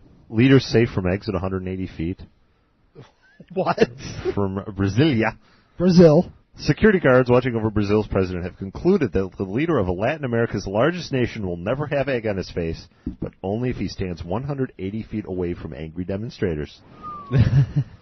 That's the, they measure, that's the distance for a projectile, right? Yeah. The guards spent weeks studying exactly how far away an egg thrower would have to be in order to miss hitting President Fernando Henrique Cardoso, the daily Folha de Sao Paulo said. Their study concluded... Your Portuguese is fantastic, by the way. Their study concluded that the safe location for the president was at a distance of 150 to 180 feet, even if targeted by a champion egg thrower. At that distance, Folha said... Who did they interview? Yeah, who did they fly in? A person's head would appear as large as a fly 12 feet away at that distance. The tests were carried out after several top politicians were hit by eggs in recent months by demonstrators angry at government austerity measures. So basically, when he goes out in public, the police are going to clear a 180-foot radius around him. That's a big radius. That is a damn big radius. Watch him go downtown anywhere, in any big city. They ain't going to that's blocks. Every major city in Brazil is bigger than what we have here in the United States. Rio, Brasilia, Sao Paulo. He can't clear 180 feet in front of him. Oh, no. It's not going to happen. It's just not going to happen. All right. Well, you're just not trying. You know what? They got to get one of those egg rubber bands like they do at the baseball games to give away T-shirts. You put the egg in the rubber band, pull it really hard, get two guys to hold the rubber band, slingshot it. Yeah, they'll get up there. Yeah. Don't discount the... Ingenuity of the just the populace in Brazil. Egg slingshot or something. There you go. Egg shot. Maurice? Coffee shop. In local news, coffee shop ordered to change its name. Really? Titty McBoobies. Apparently that's already taken. Yeah. It's unlikely anyone would mistake downtown Arlington Heights for Bogota. Or the coffee shop Gloria Weiss wants to open for a Colombian drug smuggling operation. But enough people associate the word Colombian with drugs, not coffee, that a name like Columbian Connection could conjure up visions of drug deals and sully Arlington Heights' image. That's kind of funny. Yeah, that's why the Arlington Heights Village Board, led by trustee Virginia Z. Kuchera, age 85, on Monday ordered Weiss to change the business's name before it can open. Colombian right now is the street term for marijuana, Kuchera said. Sure it is. Mary Jane T. I could not approve of this special use unless you agreed to change the name. It's just not appropriate for our village. Is that really true? Is that probably really, not? By the way, is that really? Yeah, legal? it might have been. It might have been. Yes. It might have been what they called marijuana maybe 20 years ago. From what he said, it must be in a place where they require a special use permit. Oh. So I mean, you you could vote no on it for any reason you wanted. Still, right? It's in the downtown area of Arlington Heights, and they have like an image committee for the downtown area. They have thought police there. They're trying. Well, although Kuchera conceded no one would seriously believe the store in downtown Arlington Heights sold drugs, she said even one person pausing over the name was too many. Mad Murray from Mad Murray's Head Shop said he didn't like the image it conveyed. Yeah. I want people to know there's one spot in Arlington Heights to go for your bongs, and that's Mad Murray's. Oh, that would be a tobacco smoking device, sir. Tobacco smoking bong. While I'm in Champaign, should I pick anything up? Should I pick some of that up? You know what? We were down in Champaign. We're eating lunch. Vicky realizes we ran out of diaper wipes for baby, right? Yeah. She goes, "Hey, is Discount Den still open?" Yeah. I go, "Yeah." She goes, "You think I could get baby wipes in there?" No. I go, next to the bongs. And she didn't believe you? No. Ooh. When they actually held a vote, by the way, yeah, two of the 6 trustees voted to allow her to keep the name All right. Columbian Connection, but the other 4 agreed with Kuchera. So she has to change the name. The first one, Tony Montana. No, they're not giving the names. No. Oh, trustees Thomas Hayes and Helen Jensen. It's a matter of public record. I mean, go look it up. It's Thomas Haze. Thomas W. Hayes. With purple and parentheses or quotation marks. Thomas Purple Hayes. Trustee Purple Haze. Maybe the Fonz called it Columbian or something like that, and that's why she's confused. Actually, they're referring to a Steely Dan song. An episode of Love American Style or something. Going that far back. Somebody should let her know what Steely Dan means, by the way. Yeah. All right. William S. Burroughs. Just throw him into a tizzy. And they did use Columbian in this song, but they were referring to cocaine, of course. Cocaine? Oh, see, I thought they were referring to marijuana. I'm sorry. Nobody uses the word. Yeah, Colombia, known for its vast marijuana plantations. And nothing else in the drug world. The way they described it in the song, I thought it was marijuana. If they want to name marijuana after a place, doesn't it grow like a weed in Wisconsin? There you go. There you go. Call it Yahade or ditchweed. Oh, it's by the railroad tracks, eh? We took the men. Anybody else for the squishy? Jeff? Fashion craze deprives planes of seatbelts. Ah, yes. Out of Oslo. Oslo, Norway. A new fashion craze is threatening air safety in Norway. Teenagers are stealing seatbelts to keep up their baggy trousers. We're taking this very seriously, said Brothen's spokesman Orjan Heredstveit. Your Scandinavian is not as good as the Portuguese. Your Portuguese is better, but your Scandinavian. Saying an average of 5 belts a day were disappearing from the company's planes. Passengers cannot fly unless we have belts on the seats, he said. Are those belts bolted down with paper clips, or... Thieves were able to uncouple the 2-part belts from the seats without tools, join the 2 parts together at the back, and then use them as trouser belts, Brothen said. And it was trying to find ways to fix... Brothen said it was trying to find ways to fix the belts more securely. Heredstveit said he was unaware if other airlines had similar problems. Brothen's, which operates mainly on domestic routes and has about 400 flights daily, cannot easily trace belt thieves since it does not allocate seats on domestic flights. Okay. Hey, kids, why don't you go buy a belt? Or, you know what? Or buy some pants that actually fit you. Perish the thought. Aren't we sounding like quite the old men here? Yeah. What they could do instead of stealing them? Although if you can't even walk in your pants because they're at your ankles, there's something wrong. They're not pants anymore. They're a liability. If I may do the little fashion thing, though, you've got to give props to the Levi's company. They do put out the big baggy ones. Oh, yeah. They do put out the normal ones. But then they put out this kind of sort of in between 550s that I'm modeling right now. Fit. But it's not just relaxed here; it's relaxed all the way down. It's really nice. I love these. You don't get the bootleg, do you? No. The bootleg is a tragedy. Those are the 510s, I believe. These are the 550s. Oh. Yeah. If I may, the 550 silver tabs. All my non-work clothes comes from the Army Navy store. The Great Radio Tiki Experiment. Recommend. Oh boy, here we go. www.levis.com. I just want a pair of 550s, size 34, 36. Can they get clothing through Amazon.com? No. Levi's has their own website anyway. Unless it's auctioned. Yeah. Chris? And they get band T-shirts, though. Concert T-shirts. Brain damage can explain ghosts, Swiss scientists. Hey, I don't have to do that story now. Go for it. Brain damaged. Brain damage? Yes. Ghosts have nothing to do with supernatural experiences, but are simply the result of brain damage, a Swiss scientist was quoted as saying on Wednesday. Apparitions are like phantom libs, in the sense that an amputated limb is still present, but spread to the whole body. According to neuroscientist Peter Brugger of the University Hospital in Zurich. Ghosts are probably nothing more, but also nothing less than phantoms of the body, he told New Scientist magazine. Some people actually see their double, often as a mirror image, and this could be the result of damage to the visual areas of the brain that affect the way we sense our body, Brugger said.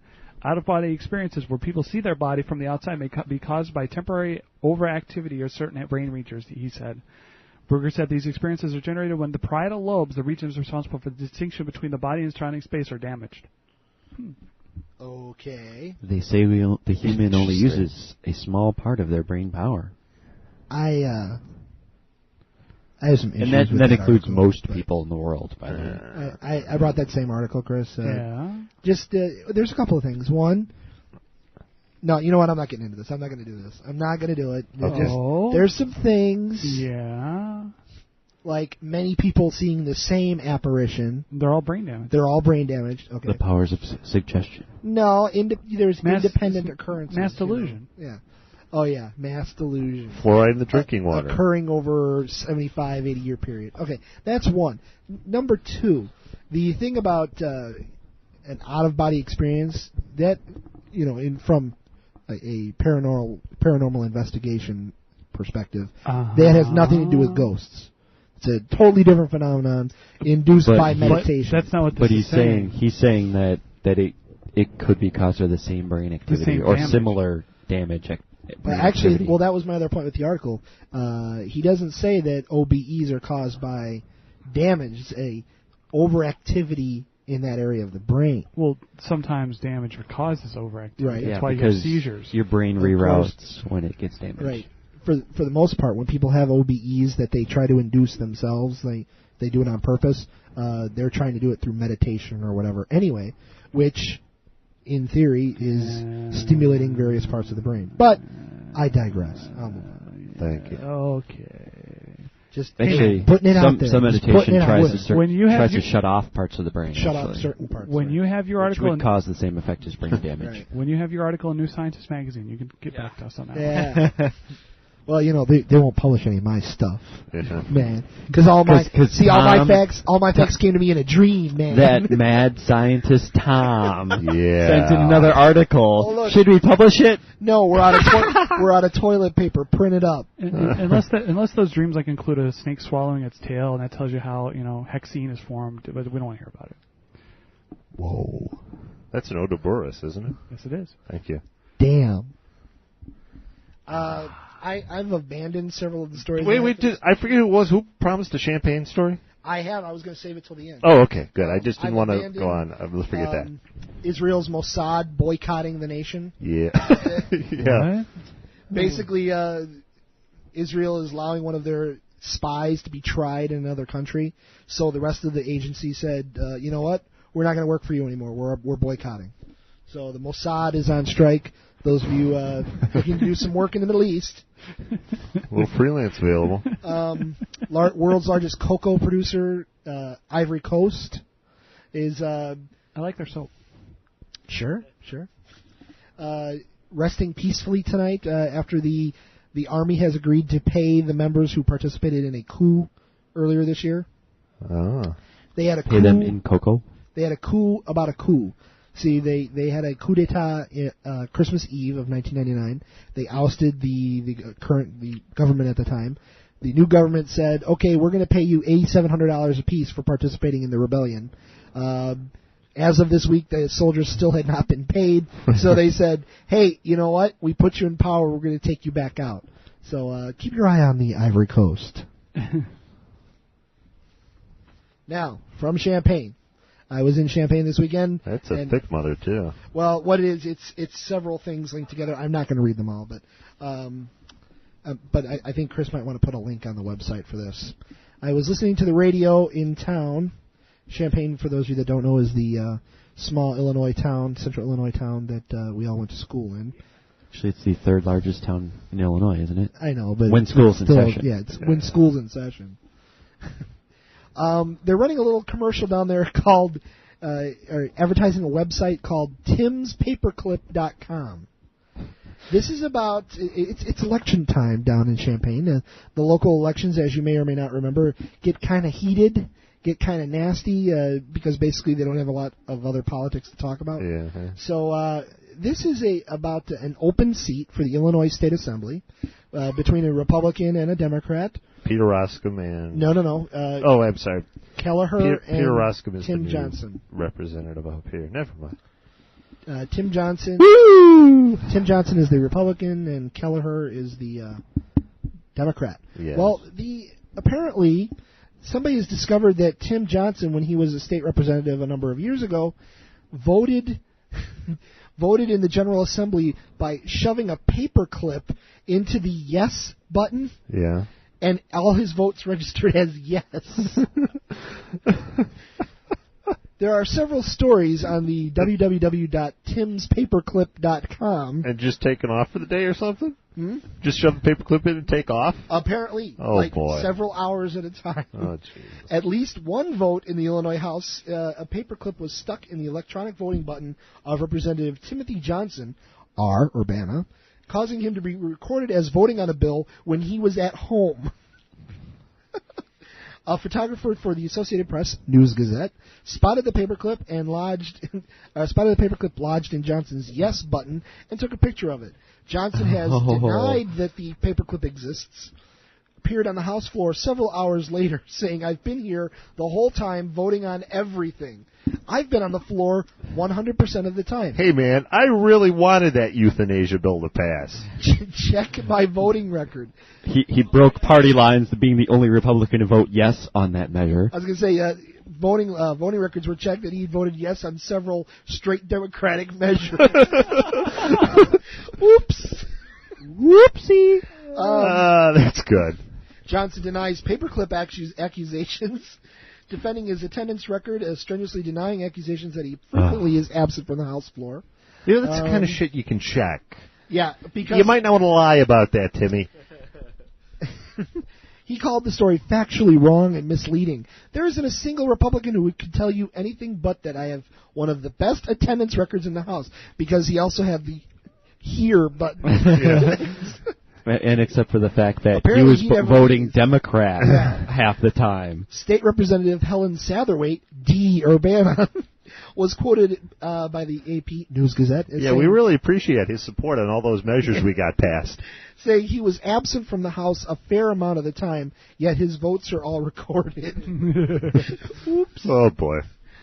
There's a number of stories here available on the website, but there's a nice one from the paperclip's perspective. It seems that there's a representative clip voting in Springfield. The paperclip controversy is raging. Newspapers all over the state have recorded the yes vote that clip made Saturday on a bill designed to give tax breaks for business investments in Illinois. Clip was representing the 52nd legislative district, which includes Champaign, Douglas, and Moultrie counties. There's a Moultrie County? Yes. Wow. We are puzzled by our legislators' vote on Saturday. We must confess our ignorance about Representative Clip. We, like hundreds of thousands of people in the 52nd District, have never heard of Representative Clip. But there he was in a photograph supplied by the News Gazette. We've never met him. He's never come to us seeking an endorsement or a candidate interview. He's never been quoted in the newspaper. He's never even bothered to be pro or anti-ERA. How does this guy earn his $28,000 a year salary? Who owns this guy? Is he a puppet of the Paperclip Political Action Committee? Does he support state aid for paperclip manufacturers? We're a bit steamed about this Representative Paperclip. We urge that the Illinois General Assembly pass a resolution calling for an immediate investigation into how Representative Clip got to represent the 52nd District. We also urge the Illinois House to pass another resolution asking all public universities in the state to bar admission to any of Clip's relatives into those schools. Clip may have a good attendance record, but the quality of the vote, it's the quality of the vote that counts, not the quantity. Well, the paperclip pack. The punchline of the story. 1 week later, headline: Representative Johnson catches up on votes. Representative Timothy Johnson, R. Urbana, holds one of the more unusual records in the Illinois House so far. Through July 1st, Johnson is recording as having changed his vote on 119 issues. The totals for all 177 House members are not available, although Johnson's total is much higher than any other legislators combined. The next closest area legislator, Johnson, is Representative Gordon Ropp of Normal, who changed his vote 11 times. Yeah. So we have 11 times and 119 times. Tell me they got a comment from Tim on that one. Johnson contends that the vote changes are all perfectly legal and innocent because he merely changed absent votes to yes. I never used it except when I was there and when I knew what was being voted on, but I couldn't get to my switch because I was working on the other side of the House floor or talking to the press or something like that. Because, I've been to the Illinois House. It's cavernous. Yeah, it's so big. Huge. I never used my voting privileges when I wasn't in the House that day. I didn't think I did anything wrong. I only did it on non-controversial votes. Wow. I didn't think absent is an accurate reflection of if you are really there. What? It's just an effort to be conscientious. House members are allowed to change their votes on non-controversial measures by filling out a slip with the House clerk stipulating how they'd like to be recorded on the individual vote. Yeah. I've done it this way to avoid what happened with the so-called paperclip controversy, stating his innocence again. I'd rather vote on it myself than have a seatmate pull my switch. Or have him vote for me. That's www.timspaperclip.com, paid for by the committee to elect Kelleher to Congress. Creek? So that's my closing for the... Wow. And by the way, they're running this ad on Champagne Radio, Chris, every 15, 20 minutes. Yeah. So you'll be sure to catch it when you're down there. You're listening to the Great Radio Tiki Experiment at www.radiotiki.com.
This is Mitch Taylor. Ah, Professor Hathaway's bright stuff. Yes, sir. And you're already on his project. We're told to expect great things from you. Well, I hope so, sir. Oh, a bit of advice. Thank you. Always, never forget to check your references. Okay. Thank you. I better be going. Whoops, sorry. I think the young people enjoy it when I get down verbally, don't you? You know, he'll be great when his voice changes. Mitch. Yeah. You know, I asked this before. What has he done since then? Apollo 13. Oh, he was a technician?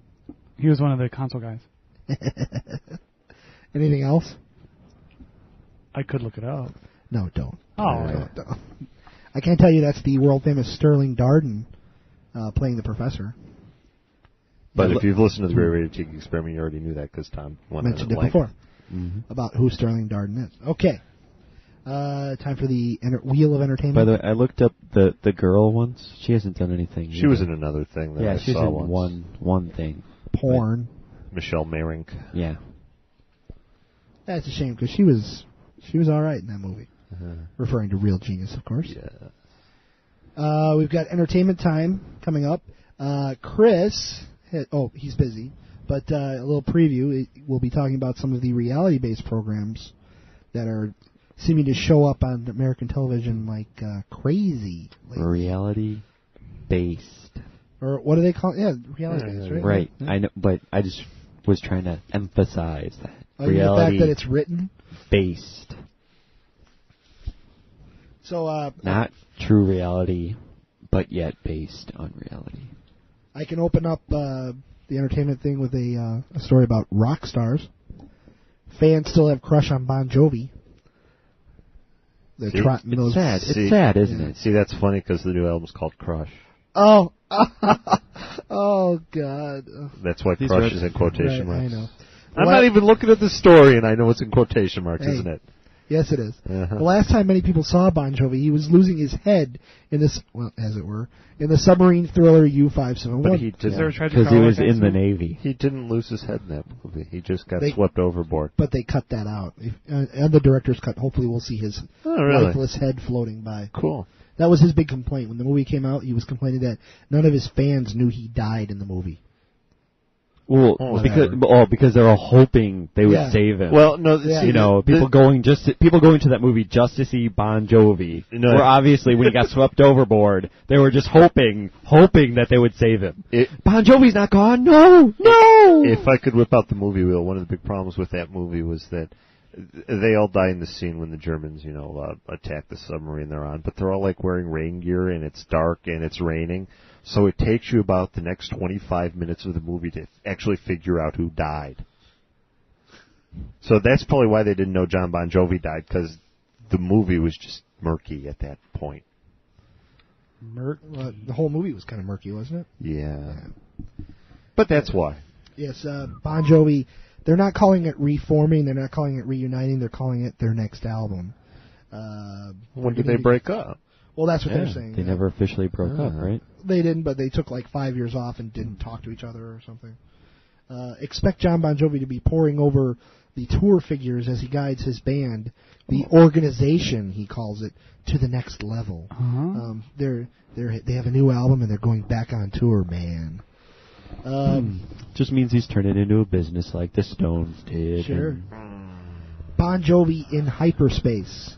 According to Richie Sambora, John, of course, is quite an intense person. He's extremely focused and a determined character. John and I have both of us, that's what it says, John and I have both of us been overachievers, but now he has to take it into another hyperspace, man. That's how the quote is written. Like on Babylon 5. He says man. Yeah. Yes, it says man. The quote says, there you go, it says man. Man.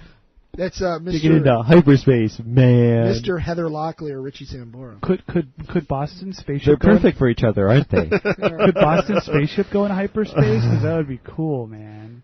Cool. And not come back. Is it that guitar ship or that guitar spaceship they had in the Don't Look Back album? Eventually they'll fix it and it'll take off.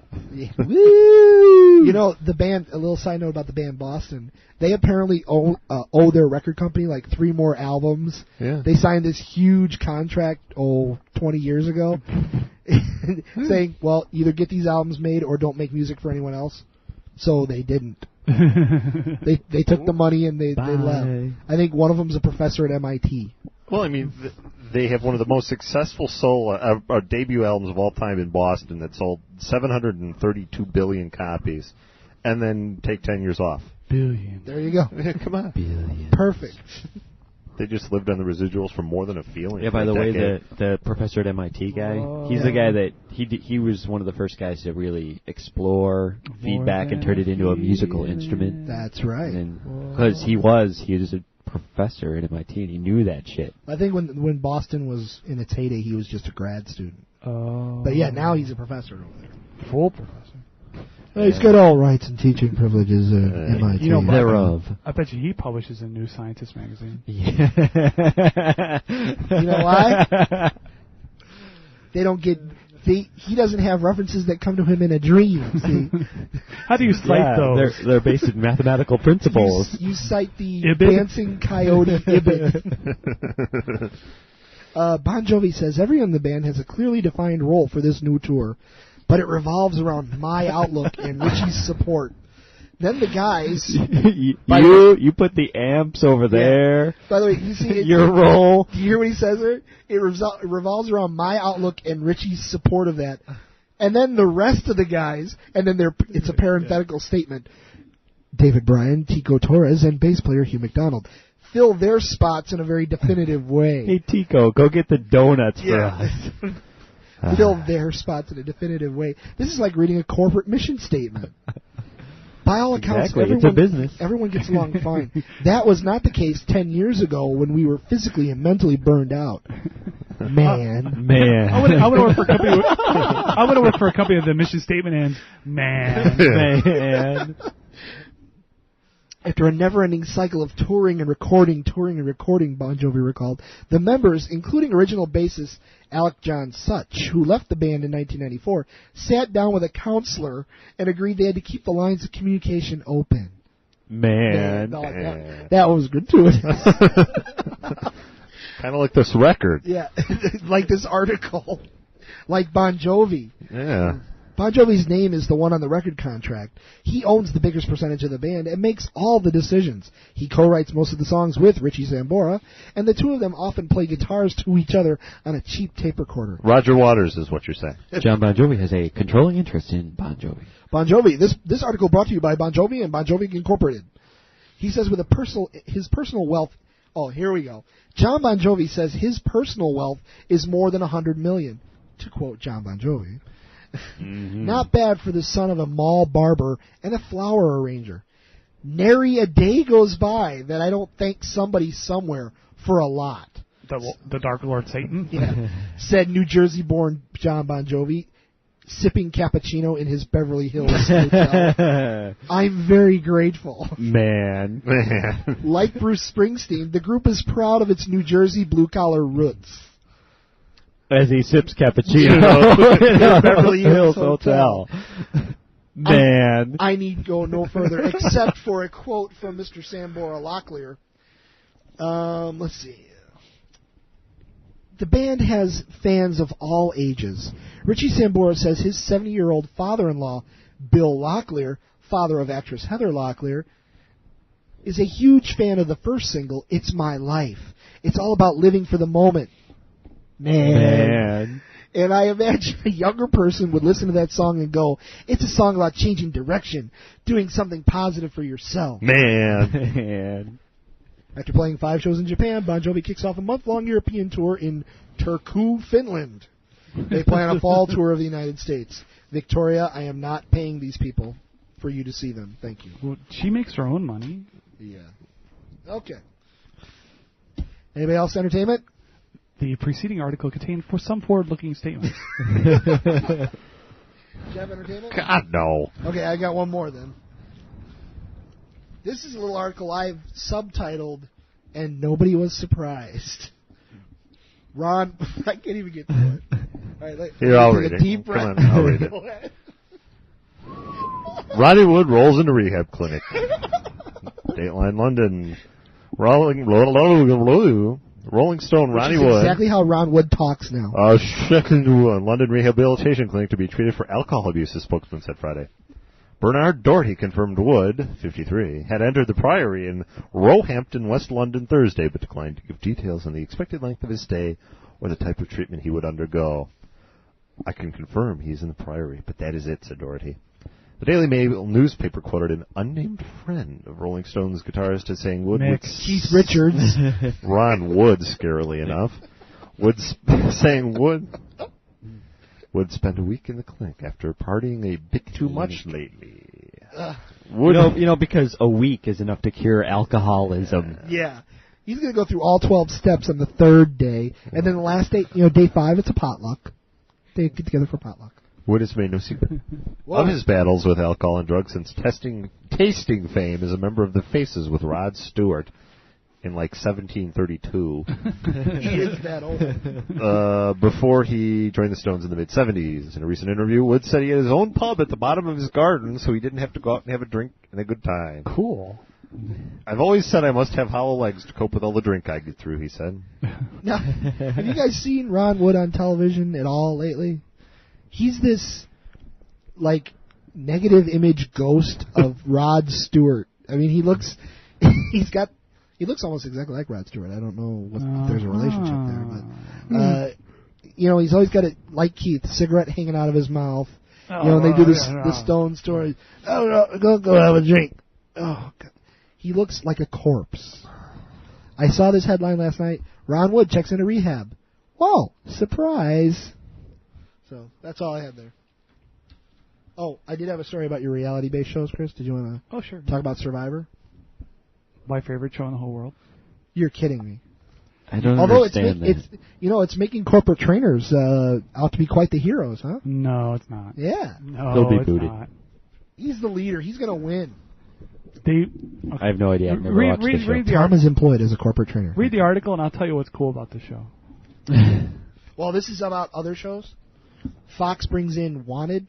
Fox Television has jumped on the reality TV craze by ordering 6 episodes of Wanted, which combines elements of The Fugitive, Survivor, and Who Wants to Be a Millionaire. Originally developed in Britain. Oh, it's got to have elements of Who Wants to Be a Millionaire.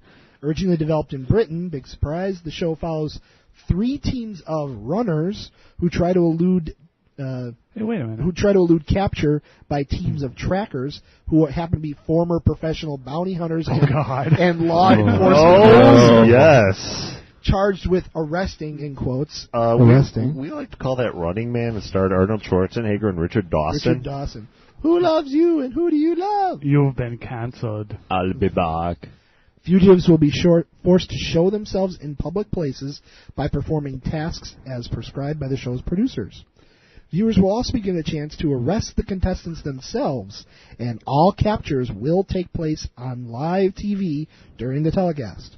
I wonder if it'll be easy to spot the runners by the video cameras following them around constantly. Hey, there's a van with a satellite hookup. Follow it! And conveniently, they'll all get captured in the same 1-hour time span. Isn't that weird? Every week. Hey, wait a minute. Versions have popped up in Sweden, the Netherlands, Argentina, Germany, and Japan. Hey, do the common public get money for catching the people? It doesn't say. Of course, the Japanese version, when you're captured, you lose a finger. They cut it right off. Okay. ABC has its own On the Lam reality series. This one sounds good. In the works from Matt Damon and Ben Affleck. I thought the previous one was their idea. No. This is the ABC one. The Runner, which is their show, follows a single contestant who must travel to a certain area while completing physical tasks. That's all the article. Is he also being chased by a bounty hunter? The point behind that one is the story I saw a couple weeks ago is that like part of the show is they give you clues. The viewer's clues as to where he's going to be. And we, the viewer, part of the contestant has to get to location X without being spotted by the general public. The general public. So someone might say Close Encounters of the Third Kind, and then everyone runs to like the. Oh, whatever. I don't know what they're going to do. I was going to say the clues better not be really easy because then any idiot with a Casio television can walk around. And, I happen to be right here in downtown Chicago, right where they're going to be.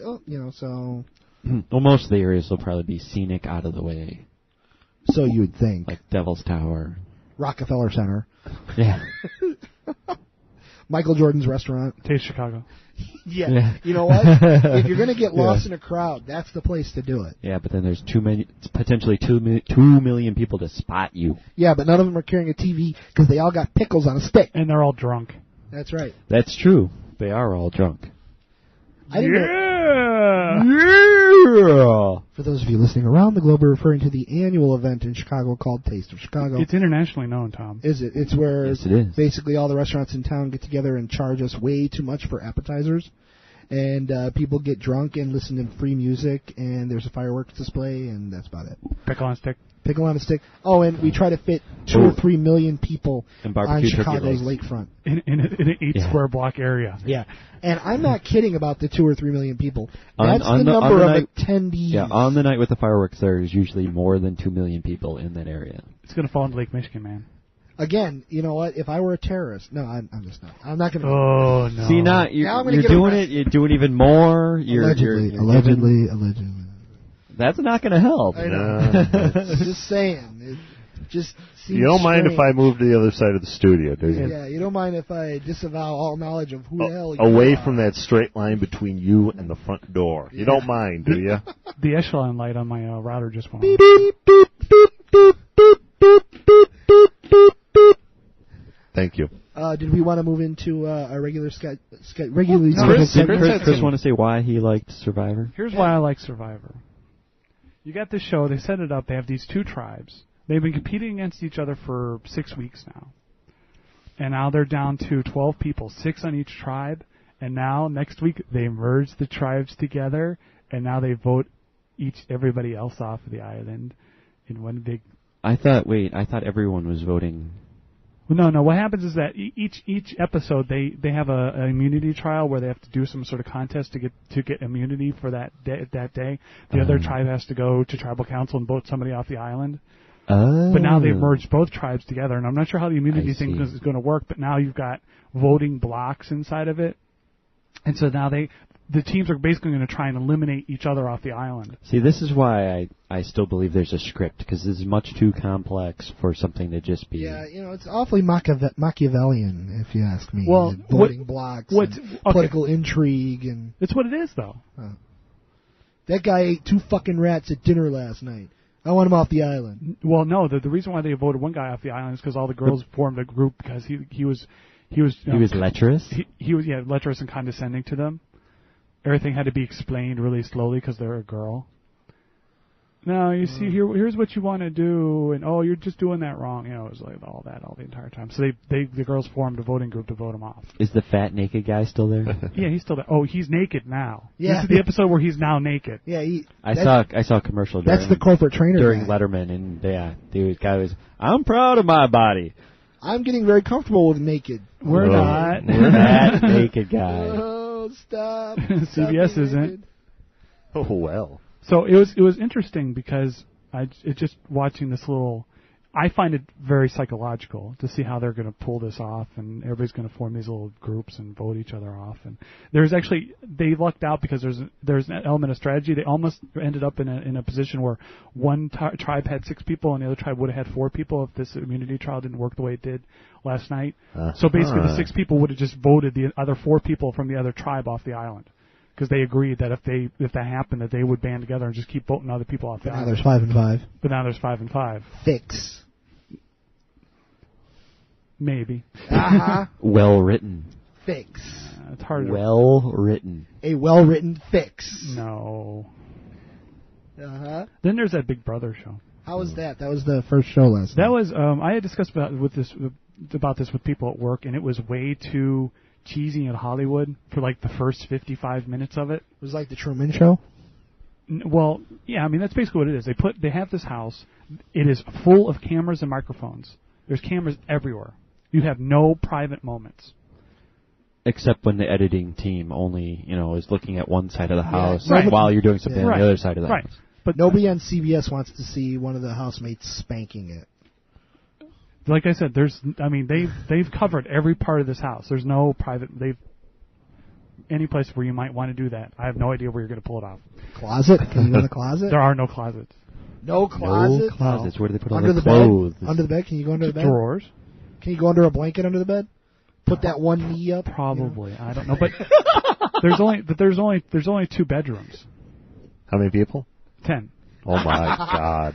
Oh man. And co-ed? Is this supposed to be a contest too? Yeah. Are they voting people? So what happens is that they vote people out. What happens every week the 10 people get together and nominate 2 people they want out of the house, and then you, the viewer, get to pick between the 2 people to get them out of the house. This is co-ed? Yeah, it's co-ed. So The funny part, I mean, it was like really cheesy until like the last 5 minutes when they had spent the entire hour introducing everybody and putting them in the house, and then they spent the last 5 minutes of them in the house and watching them walk around and looking in the bedrooms and watching 10 very frightened people realize what the hell they've gotten themselves into. Oops. Of course, they only have to be there one day a week. No. The door is closed. They can't leave. Well, how often is the show on? 5 days a week. Okay, then they only have to be there for an hour, 5 days a week. It's on half an hour, so it's only... Well, they got to be there a little bit beforehand, a little bit afterwards, for editing purposes.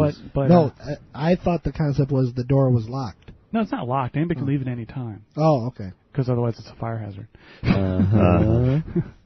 Or they're going to go insane and kill everybody. We're going to open up the last door and just corpses. Just bloody corpses. How come it's real quiet in there? I mean, do you really think all those people are actually living there? Yes. Yeah, well.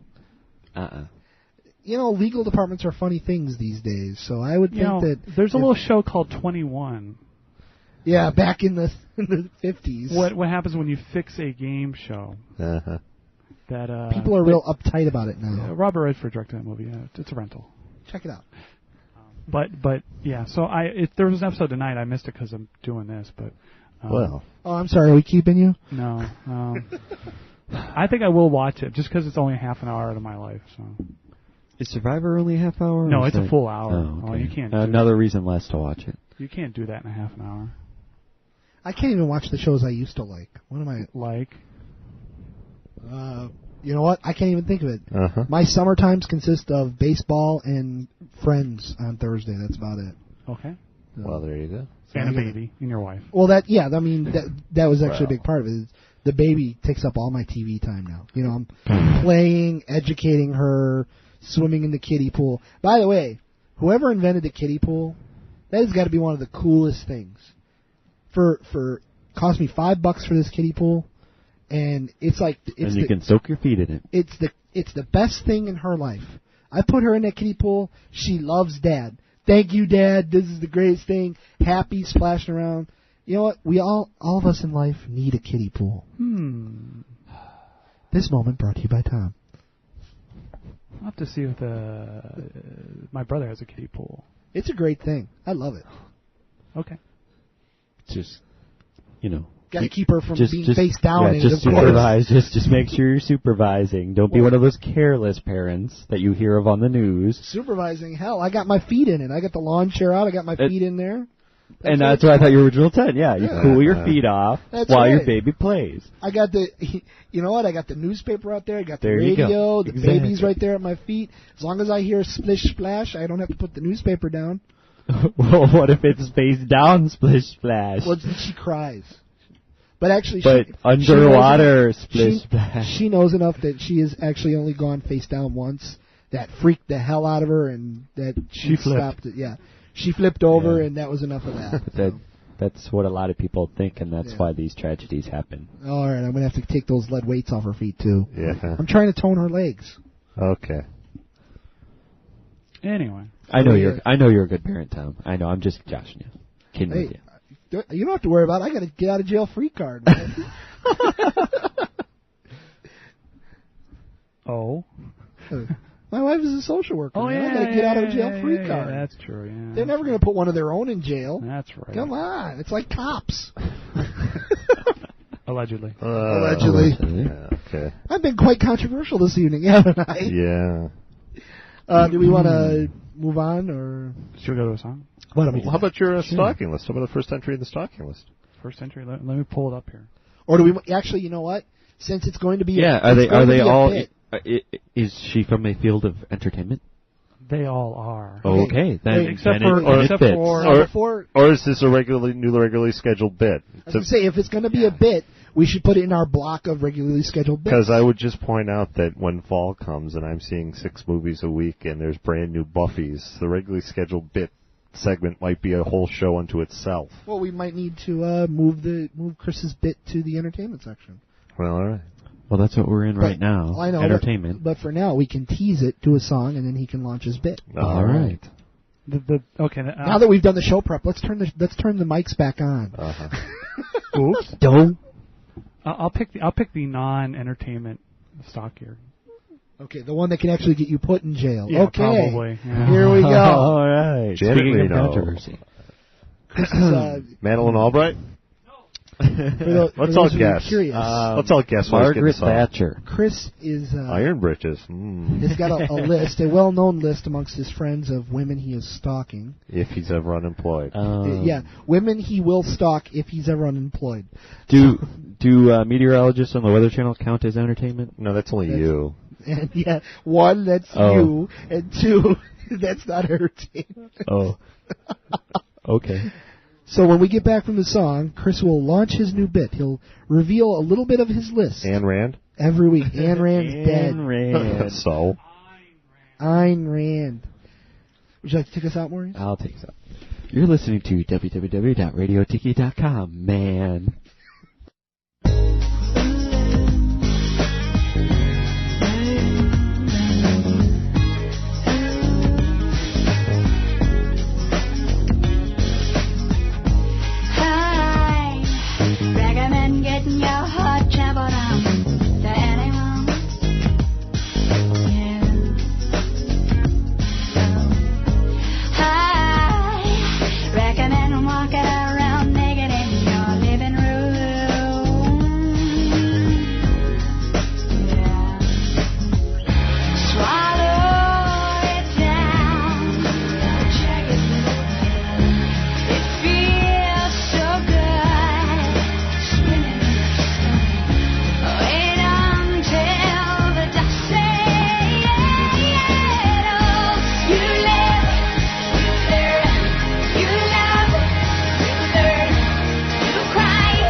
talk like this. It sounds ugly, and I told you before I cannot leave Helen for...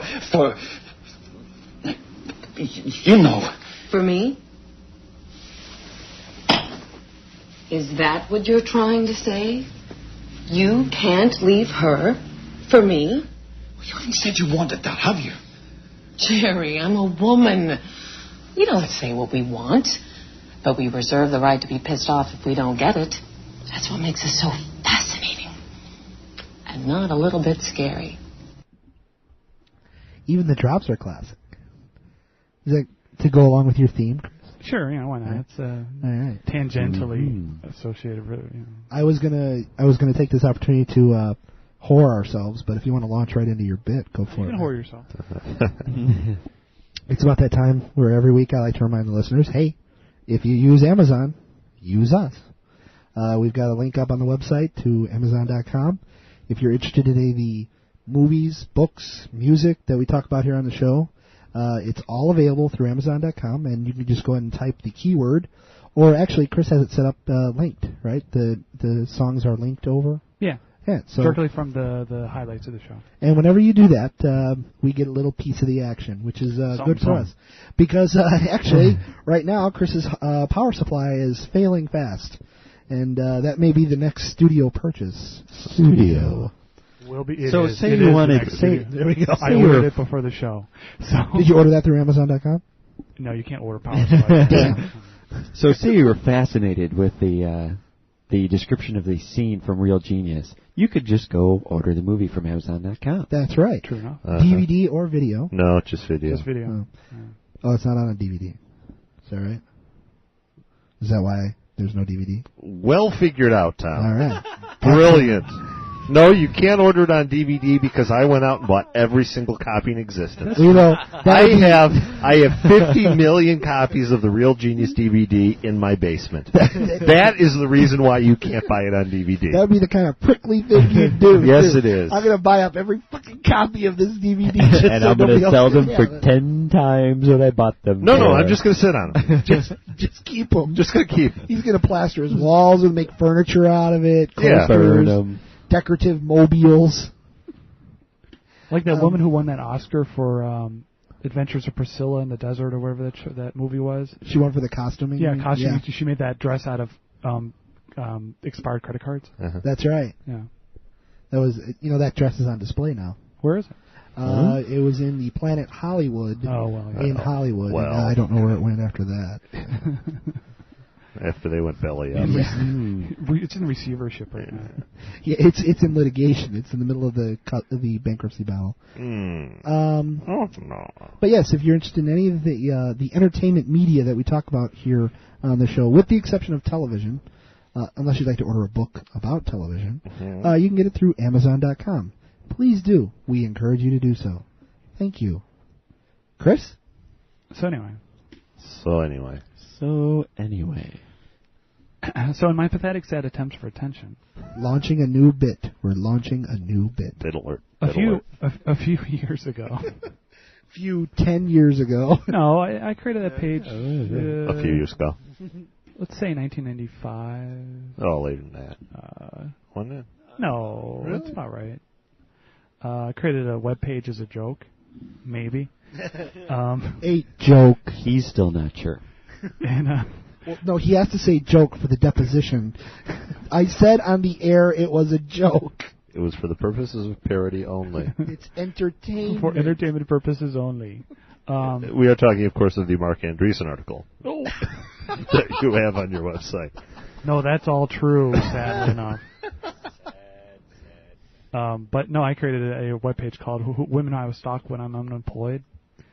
Women you'll stalk when you are unemployed. Yeah, so it's kind of a joke is like, so basically they're like little love tomes to the people like Tori Amos. Homages. Homage. It was Janine Garofalo, Tori Amos.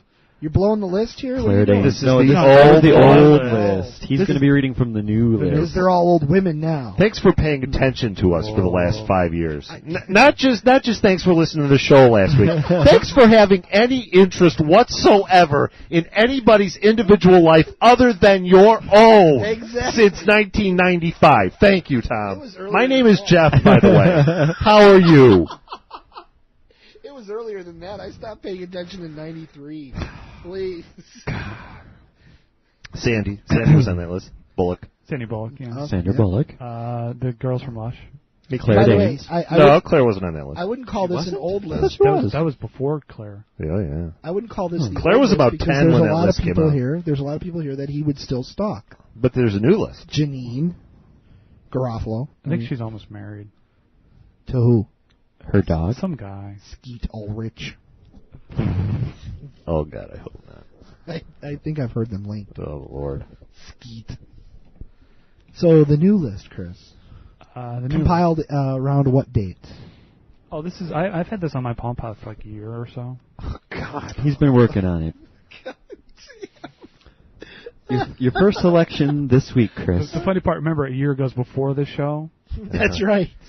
Just when it so was. He wasn't working on this for the show. For an updated he was website. just working on this. You got to be prepared in case that event happens. I'm gonna have a lot of free time. Yeah. I'm unemployed. I got to start stalking. So so your first selection. Are you going to go Chris. through this in any sort of order, like No. in order of most Least to least, important. alphabetical, Order you age, thought of them? I'm just gonna pick one. net worth, I'm just gonna pick one. Now before bra we, size? Oh, nice. But before we go too deep into the list, how many names are on this list currently? Let me count. 1, 2, 3, 4, 5, 6, 7, 8, 9. Oh, Double no. digits, He's in double kids. digits. Double digits, kids. 12. 12. Okay. Well, Okay. So we'll have Well, material for a few we'll have months. a bit for a But couple months. this is just a brainstorming. It's like, I'll be thinking and I'll say, oh, yeah, I'll write that one down. Yeah, sure. Now, So some of them aren't fleshed out. you'll be letting us know one or two names a week and why it is you're stalking them? Of course. Well, some of them will be self-explanatory. Mom! Maza! All right. She reminds me of father. He reminds me of father. This week's first installment The- of the- Crispy's yeah, Women the- He Will Stalk. The first one is when he not. becomes unemployed. The first one is not necessarily a particular A woman. but rather a group of women. Let's call them girls. Wait, why are you... You're over there rubbing. Oh, God. Getting all stretched out. Girls, Maybe you should Chris? save this one after you establish For the that you're not deposition. insane. Would you like legal advice before you one day, launch? occasionally on Slashdot, I don't know how many people here read Slashdot, but occasionally on Slashdot there'll be always an article about like women in computing. How come there aren't any? And all that stuff, and like there, one of the things that come up is that they're not exposed to math and science and all that. But anyway, one day somebody posted a link to a website that's supposed to be about math and science girl empowerment, and the website's called www.calculusgirls.com. Oh boy! Now there'll be a link on the site after the show. Yeah, there'll be a link, but you have to go to this website. Okay. Anyway, let me make a note of Calculus Girl. Is there a hyphen or anything? No, it's all one word. Calculus Girls, one word. Do you need any kind of adult check membership? No, but the whole point behind this website is like it's like girls who are into calculus, and there's supposed to be some calculus kind of things on there. But unfortunately, they're not of age. No. The problem is the problem. Well, yes. Well, yeah, but that's not the problem. Yeah, that is the problem, Chris. The problem is that they have pictures on this website, and unfortunately the site is laid out a little like a website that you would need to have an adult check ID for. Thumbnails. Thumbnails. You have thumbnails. On the left side is Chris, the name of the girls on there. And remember, this is targeted towards girls. I know, but you got to go to this website because some of the pictures on there are not calculus related. They're just girls who are into calculus. There's a lot of open curves in space on that website, I'm sure. Hello.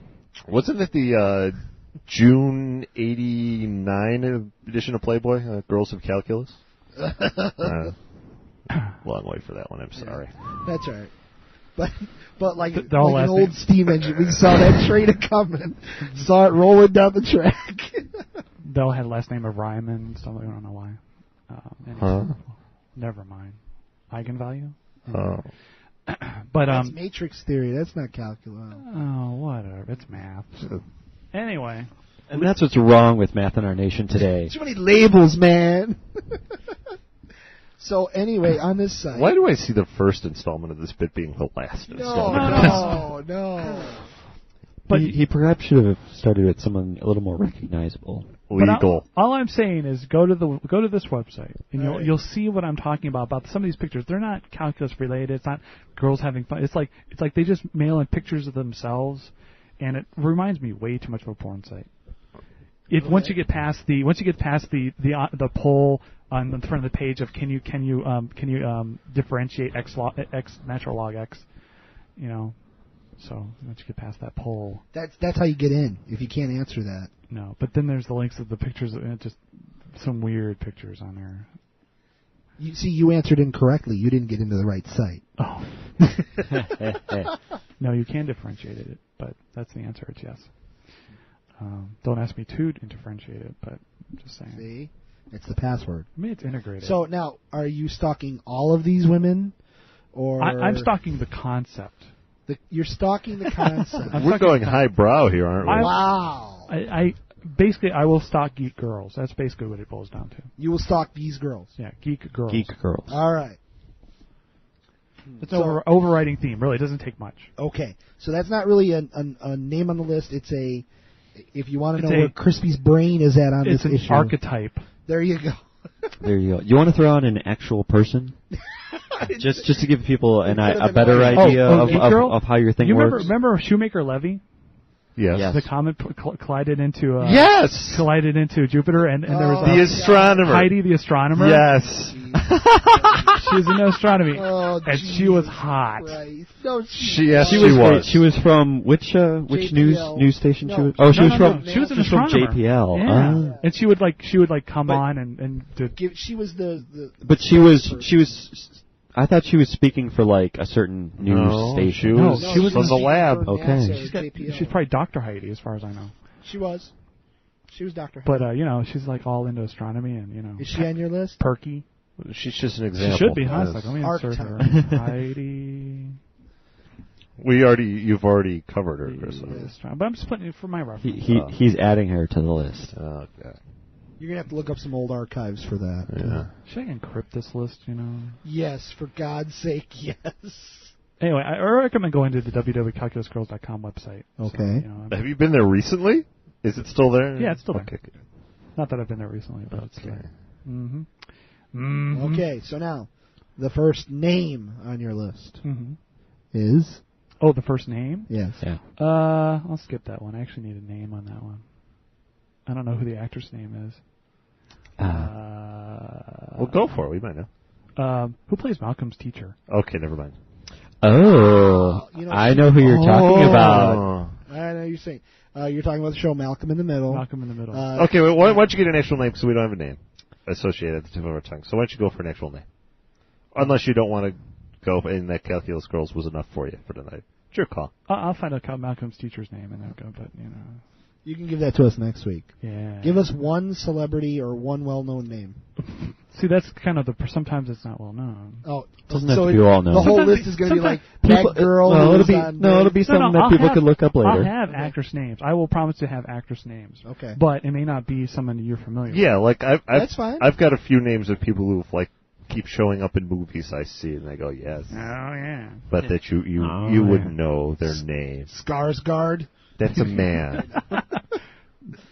Okay, how about Ali Lauder from Final Destination, Drive Me Crazy, and House on Haunted Hill. Lahter. Later. Oh. See? Is it not later? No. Well, I'm sorry to step on you, but go ahead. Go ahead.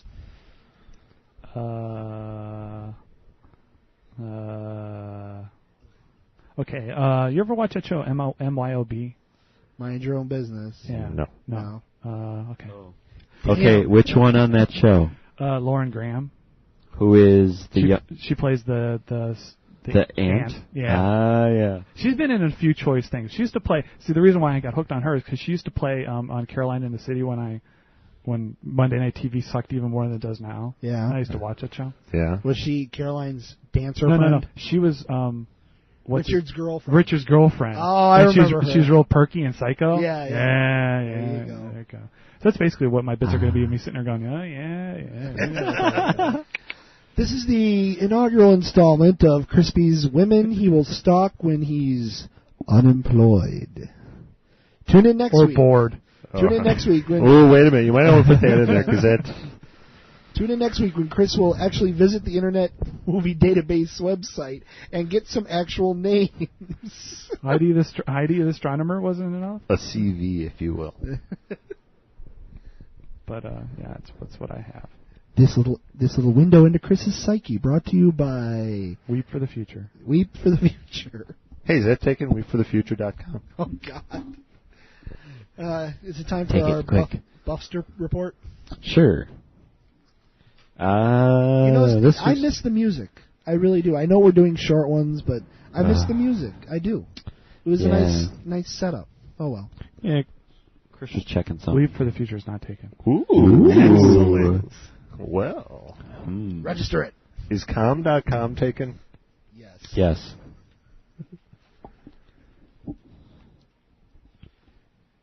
Yes, it is. How about .com? There is .com and .com. I am not your who is whore. Yes, you are. Whore. Oh, wait, you're just my whore. By the way, some genius out there registered the site Y-A, for all of those people who use Internet Explorer and mistype and don't put in Yahoo. They developed a Yahoo-esque website, and it's just called Yah. Well, there's also YAHO.com, which Yahoo eventually bought because it was... That's funny. Yeah, someone was trying to, steal, and I don't remember what they had there. Porn. Probably porn. Porn. But, well, just like Whitehouse.com. There you go. Porn.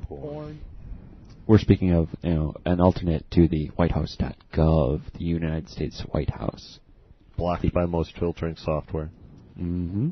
Whitehouse.gov. Because they mistake it for whitehouse.com. No, because... Chris, you're not over there doing the music, are you? Why is that, Jeff? We went into this whole thing when we went into filtering on the Internet for the library. Filtering software that used keyword searches would block whitehouse.gov because it used the word couples. And couples... The thing with these filtering softwares is they won't publish what they filter. Because then everybody would do it, and then you wouldn't need to buy the software. Right. But you can figure it out, like, back engineer it. Right. And the whitehouse.gov site used the word couples. Completely innocently, completely innocuously, but the filtering software didn't like it. You would think a filtering software could distinguish between couples used in a certain way. Oh, no. And couples used in another way. Filtering software of that kind is just a big list of words. It's too resource intensive to try and do that. It requires grammar analysis on the actual web page before it shows it to you. Well, but I mean, you pair it up like couples without a sexual connotation. Yeah. And couples without the word lesbian with it is probably okay. Swing couples and then like or something like swing that. dance websites you can't get or anymore. dirty couples or something like that. You know? And ESPN would be blocked because they would be talking about Super Bowl 20. XX. Or Super Bowl 30. XXX. Yeah. So or pretty much Super Bowl 31. Any football site would be blocked by this filtering software. Cool. Hey, nothing wrong with that. Oh, anyway. Oh, if you want to, isn't it? If you want to read more about filtering sites, dear God, no. Go to www.peacefire.org, where they have cracked all those files that have the list, the list of what they're blocking. Those websites, highly amusing. Penis. And then there was this subset of filtering softwares where they went through and they figured out that they were blocking words like liberal, democratic. And this is true. And then they would block Latin sites because it has the words cum, C-U-M. I'm not making that up. How come I can't get into the Latin department of Harvard? One reason why many libraries do not use filtering software. Except for pussies in Schaumburg. Pussy's another word blocked. What if I want to go to my favorite cat lover site? Correct. You couldn't. Damn. Maurice, Buffster Report. Which, by the way, I missed this week's episode again. Oh, you haven't seen this one before? Well, considering I was entertaining you at the time. No, you weren't. Oh, that's right. It was after. It was before. Yeah. Mm-hmm. Yeah, because I taped it and then left for your house. I see. He's not doing music. I guess I'm not getting the music. No, he's doing something else. Okay, this week's Buffy Report, or the, for short, Buffster Report. Brought to you by 3M. 3M bringing Post-its to you. This week's episode, Superstar, a.k.a. The Amazing Jonathan. This is the one where that geek kid from their high school class, Jonathan. The one who tried to shoot people. No, actually, he didn't. Kill himself. He was going to kill himself. He went up to the watchtower to shoot himself. Everyone thought he was going to kill people, but it was actually someone else who was going to kill people. In any event, Jonathan casts an augmentation spell on himself to make people perceive that he was this like super cool guy that everyone thought was the greatest thing in the world. So it changed everyone's reality. Superstar. He changed everyone's reality, including the opening credits, which you see Jonathan interspersed James Bond-esque throughout the opening credits. Basically, this was mostly a non-arc humor-based episode,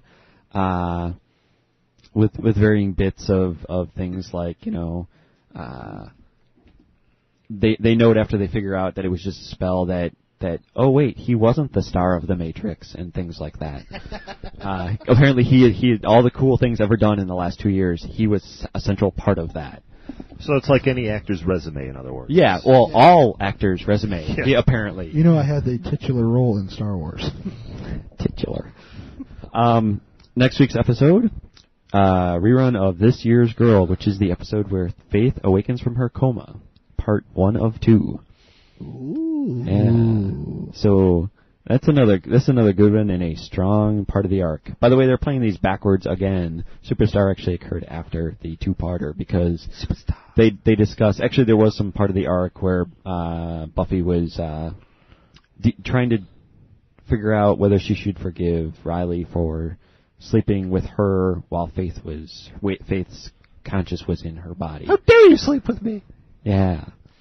And as it turns out, Jonathan had the advice, the correct advice for her to forgive and so it was an arc episode. Yeah, so it was in that way. It was an arc episode, it's part of the arc that's not that important. Oh. That the whole relationship with Riley is kind of. It didn't knock over any tables. No, no tables knocked over. So yeah, next week, Faith returns again. As it is a rerun. And for those of you the return of Faith returning. For those of you that follow Angel at all, after that whole Faith returning to Buffy, she shows up on Angel and ends up redeeming herself in some way. Mm-hmm. So, that would be in 2 weeks from now. Yeah, so I suspect if they're following the Angel schedule the same way they're following the Buffy schedule. Right. So check that out. Okay.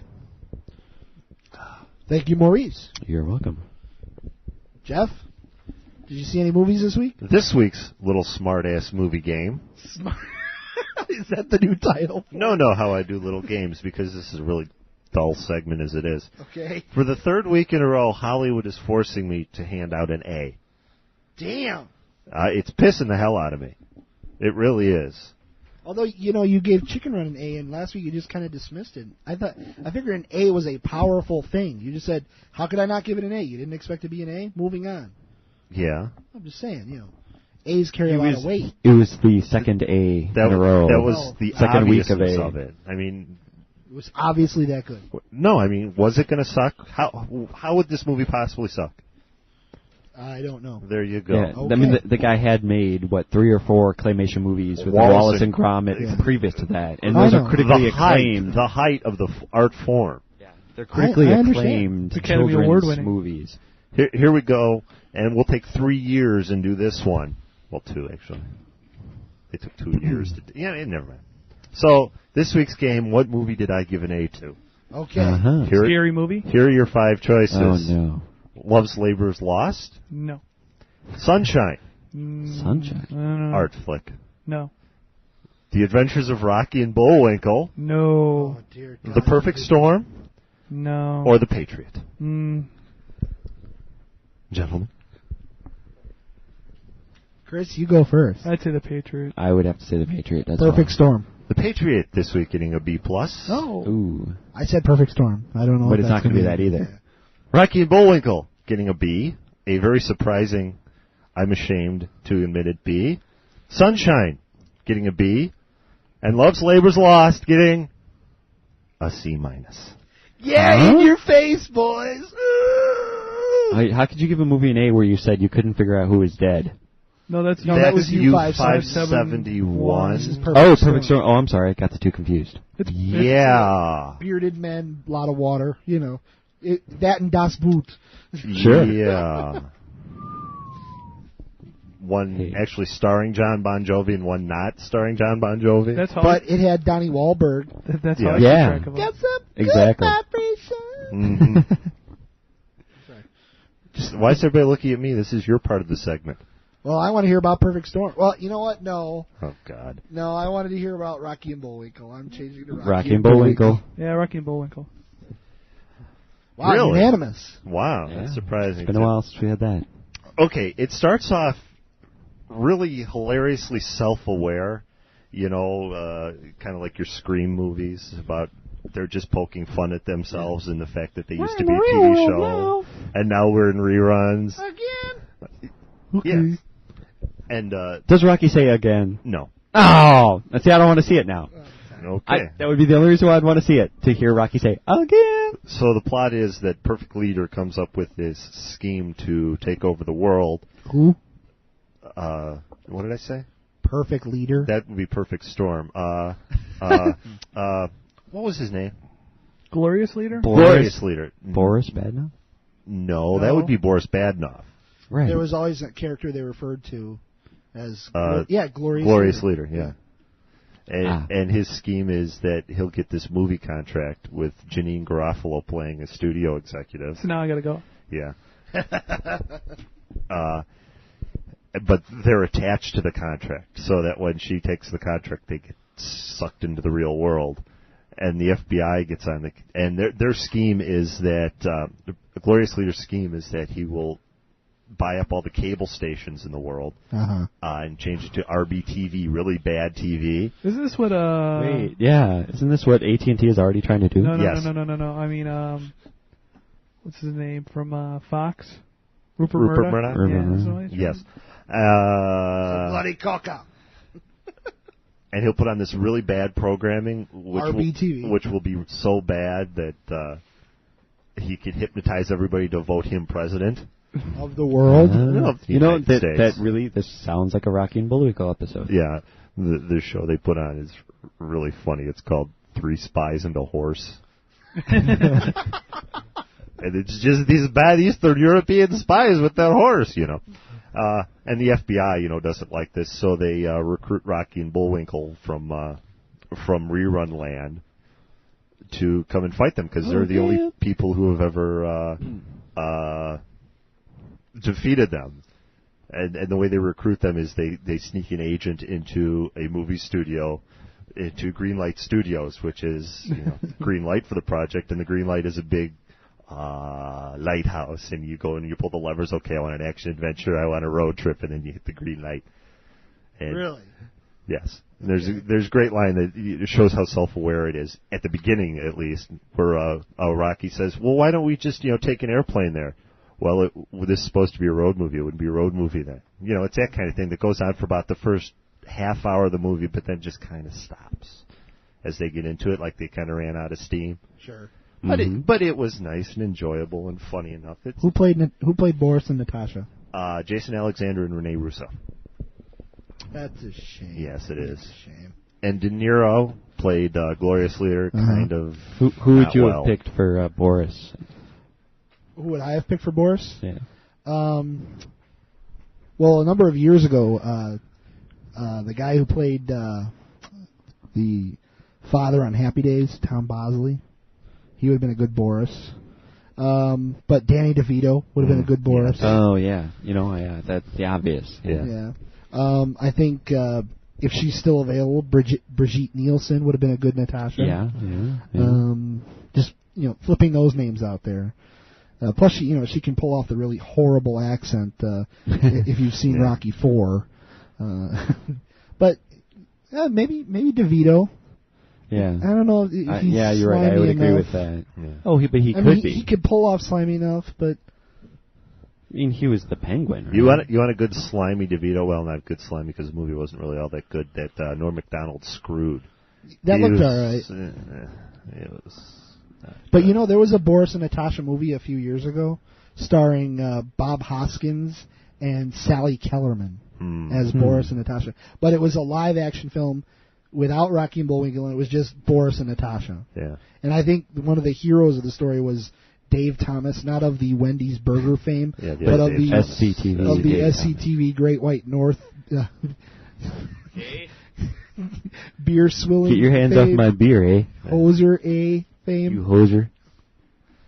But I digress. Yeah, it's one of those movies where everybody gets a little cameo. It's a cameo movie, and it's like there's a new character that you know only has to be there for like one or two lines, and the camera will start here, and then it'll pan up, and it's like, oh, that's Billy Crystal, you know. Oh, okay. You know. I saw that Whoopi Goldberg was in the previews. She's in every movie, apparently. Yeah. I just couldn't believe that this movie got made. I'm glad it I mean, you're talking about a genre where in the last couple of years we've had Dudley Do-Right, we've had Inspector Gadget, George of the Jungle. Just really not that great movies. This is better than those. You know what's next? George of the Jungle is funny, though. It's enjoyable enough. No, George of the Jungle is a damn good movie. You know why? Because the casting was perfect. They needed someone stupid to play George, and boom. Brendan Fraser. Yeah. He also did Dudley Do-Right. He was good in The Mummy, though. He was horrible in Dudley Do-Right. Dudley Do-Right, there was about a half-hour movie that was really good and really funny and really slapsticky. It was like they wrote that half hour to get the project green-lighted and then realized they had to write another hour for the movie. They filmed the treatment. Yeah, they got the green light, went through pre-production, and then like the day before shooting, somebody realized that they only had the first half hour, and forgot to write the rest of the script, and then they somebody said to them, pounded out that night. You guys have got an awfully big budget for a comedy short. Wow. Yeah, that's what Dudley Do-Right reminded me of. Well, you know what's next then? So, I mean, it's a good, the parents taking the kids and there being stuff for the parents. But, of course, you've got Chicken Run, which has that same thing. So, I mean, Chicken Run you'd go to see with your kids before Dudley Rocky and Bullwinkle. Either Underdog the movie or Sherman and Peabody the movie. That's what's next. Okay, sure. Sherman and Peabody could work. Yeah. As a kind of a wacky Back to the Future kind of thing. Yeah. Okay. Don't need money. Don't need fame. What was the one? Drone. Time for this one to come home. That was Mr. Wizard. Mr. Wizard, yeah. Mr. Wizard was the other. Underdog was the response. The Tennessee Tuxedo / Underdog was the response to Rocky and Bullwinkle, and Mr. Wizard was the counterpart to Peabody. See, because Mr. Wizard has that stupid turtle who would always go in and say, I want to be a Mr. Wizard. Yeah. And then so Mr. Wizard turned him into a knight. I want to be a test pilot. And so then, the turtle screws up and he ends up with like dysentery and he's in the middle of the Middle Ages with the Black Plague and he calls, Mr. Wizard, I don't like this, I want to go home. So Mr. Wizard flashes his little acid trip wand and brings back the little turtle. The little turtle goes, oh, I didn't like that at all. And Mr. Wizard goes, well, did you learn your lesson? Yeah, until the next fucking day. Week, yeah. When the little turtle goes, I want to be a caveman. And then the turtle gets eaten by a bear. Yeah. So. Kudos for not succumbing to the big summer blockbusters in my reviews tonight. Thank you. Thank you may actually scramble. Rocky and Bullwinkle, I had debuted in a very disappointing 5th place. I was curious about that from the moment I saw a preview. I went, it looked like it was so bad for the previews. It's one of those previews where they showed all the worst moments in the previews. And not a single moment of De Niro in the previews. No. There's a moment of De Niro, The taxi driver moment. No. Are you talking to me? That and isn't this just like Roger Rabbit? No, it's completely different. Yeah. No, it's completely different. Yeah, because that's one scene because they talk about how nobody has ever been able to successfully kill a cartoon character. And little Lackey says, well, what about Roger Rabbit? And De Niro gets pissed. That is completely different. Oh, sorry. Yeah. And I didn't vote for Perfect Storm because I figured I kind of knew why it was good. It looks very promising, even from the previews. If you want to get into the whole making quotes just for the sake of being quoted in a movie, yet I have one in my review once I get it up. I forget what it is. Oh, well, that is not that strong of a quote. No. Something like, this movie will pick you up, shake you around, smack you in the head a little bit, and then throw you onto the side of the road completely spent. Just explain to me. Yes. Just explain to me why these guys. I'm missing the backstory. Why these guys are considered heroes for hauling their dumbasses out in the middle of a hurricane. Were they rescuing somebody? Didn't haul their asses out in the middle of a hurricane. Okay, that was what I got. They're fishermen, right? Yeah. Are they heroes? They just happen to be caught in it. Are they heroes? They saved their asses. Again, from all I know they is saved their own asses, basically. There's like a whole heroic bent to it, and I thought that it's a man versus nature story. Yeah, like he was told not to go out. Don't go out there. No. See that's all not at all to me in the preview. No. So. This is a movie. Go to see it, especially if you don't know the true story behind it. Oh, okay. Why the true story's not as good? You know how, like in the Truman Show, the commercials just completely gave away the angle of it that he was on TV? Right. Imagine seeing the Truman Show without knowing that. Oh, okay. Imagine going to... You know there's true story behind this, right? I do not. Like I said, I thought they were idiots that went out into the storm. Well, I mean the ending of the story. How it all turns out. It's based on a true story. And the movie's is great, even though you know the end of the story. You know how the movie's going to end, but if you don't, it'd be even better. Okay, well, I don't, so there we go. I may have to take a moment. Of course, I thought my next cinema movie was going to be Titan AE, so... Dan didn't like it. Yeah, you know... Dan says he disagreed with my review vehemently, and then the last line of his thing is, but I'll agree, it is one of the best pieces of American animated sci-fi ever. Huh? Okay, sure, Dan. Hi, Dan. Heavy metal? Never mind. Actually, Dan elaborated a little bit. He was talking about how your review on the show said that it belonged in the Pantheon, Neuromancer, Blade Runner. It's a fine point I was trying to make. And I said that to Dan, and he went, "Is Jeff nuts?" So I think that was what he was talking about. Now, I haven't seen it, so I cannot confirm. If you want to talk about film noir, just for an example, you would go and talk about movies like The Maltese Falcon. Yes. But you wouldn't say that's one of the greatest movies of all time. It's like a pantheon with, say, that and, say, Gone with the Wind as a different kind of... It's a fine point that I was trying to make that maybe I only made in my own head. I know what I was saying. Okay, well, that works real well as a movie reviewer. I'm not saying it's as great as Star Wars or Blade Runner. I'm just saying... never mind. It's worthy of being discussed in the same breath as those. For animated movies, it is. Yeah. It is to animated movies what those movies are to other sci-fi movies. Is that what you're saying? Say it is to animated movies what heavy metal was or is to animated movies. See, I've seen Heavy Metal. Yeah. Heavy Metal is a movie that is hype. Heavy Metal is not all that good of a movie. No. Okay. Heavy Metal is pretty bad. Yes. It sucks, but it has this mystique. Yes. Right. It has this cult following. So I wouldn't say that at all. Okay. Dude, because it was like set to music and shit. Yeah, it's this thing that was never out on video, so if you wanted to see it, you'd have to have a bootleg copy. And when it was out on video, there were scenes deleted. Yeah. Bathe her and bring her to me. Bathe her and bring her to me. Yes. All right. Yeah! And out on video this week for you. He's got boobies, that's why. That's why there's a mystique. Yeah. Out on video this week for you, Jay and Silent Bob completists, Scream 3. Yes, because they were in Scream 3. They were in Scream 3, yes. They were? Yes. Wow, I didn't know. Well, not that I've seen one or two. But or 3. Well, that's what I mean. Not that I've seen one or two, so... Yeah. It's the only reason. Well, they weren't in 1 or 2 either. It's the only reason to see this because Jay and Silent I Bob saw 1, and they weren't in 1. Yeah. I may have to see those Scream movies. Too many references that I'm missing out on. Not just with you guys, but... When's Scary Movie coming out? Tomorrow. Tomorrow. And the story behind Scary Movie is nobody is quite sure why it got an R and not an NC-17. Really? I've heard it's really, it's out there on the edge. Horribly raunchy. Yeah. The one drug use. Oh boy, that's sexy and exciting. Wait a minute, I don't remember seeing anybody toke up in Breakfast Club. Huh? That was cigarettes. That wasn't was. It? Oh no, that's right. You're right. You're right. Wow. And that was PG.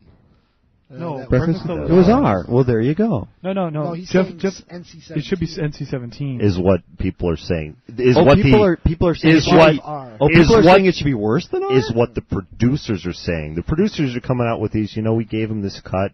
This is what we really want, but give us what you want to cut, and we'll cut it to get the R rating. Jack Valenti. Yeah, and they got it back. Okay, it's an R. People are saying probably because it's comedy. It's the spoof of all the recent horror movies. The example it's probably like Airplane, though. I mean, there was some slight nudity. There was a lot of swearing in Airplane. The example I'm seeing quoted most often is the person who gets killed by being impaled in the head by an erect penis. Yeah. Okay. And then that's quality kill, and then going on in the story saying, well, that's just one of the examples that we can print. Oh, really? Well, the Wayans brothers were on television this morning. I'm watching daytime television now. They said the same thing. We can't believe that this doesn't have an NC-17 rating. They referred to it as a body part. When one person's body part goes through another person's head, we expected some problems. Well, this movie, South by the Park way, was an R, right? Not NC-17. That was just a flopping penis, on the screen. Well, and they even had to this is an actual attached person member. All right. As one of many examples. Someone loosened their colon that day when it went through. Okay, I'm intrigued. Jack Valenti had another cold that day. Yeah. All right. Well, why don't we'll do a song and then we'll wrap the show up for this week. We all set? Or are you not all set? Whenever Chris peers over at the monitor, it's been so long since I actually set up the song. I don't remember if I did it or not. Whenever Chris squints at the monitor, it's a bad thing. He ain't squinting. It's a bad thing. And you just unplugged the show? Would you like to take us out, Jeff? You're listening to the Great Radio Tiki Experiment on www.radiotiki.com.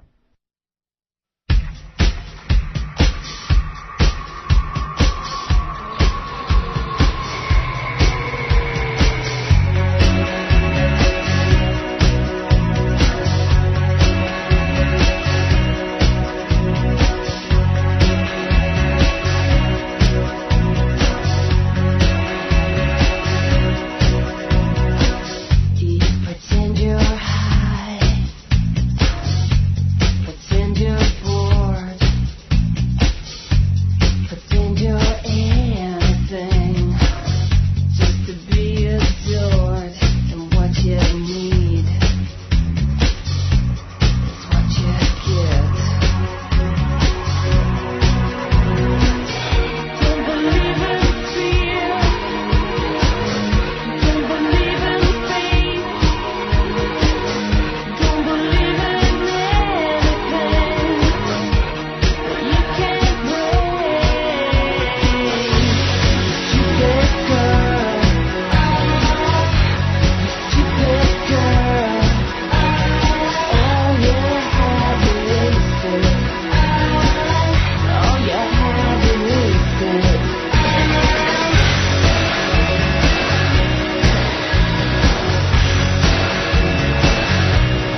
handsome man. Good, be my guest, but just, be careful, all right? Okay, don't worry about me. No, come on, I'm serious here, Beth. You be careful, because the market can be a cruel mistress. Well, so can I, but that's not how I want to make my money anymore.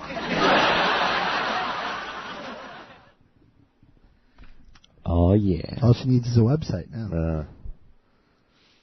You look at Vicki Lewis, and, she played this little hottie secretary on news radio.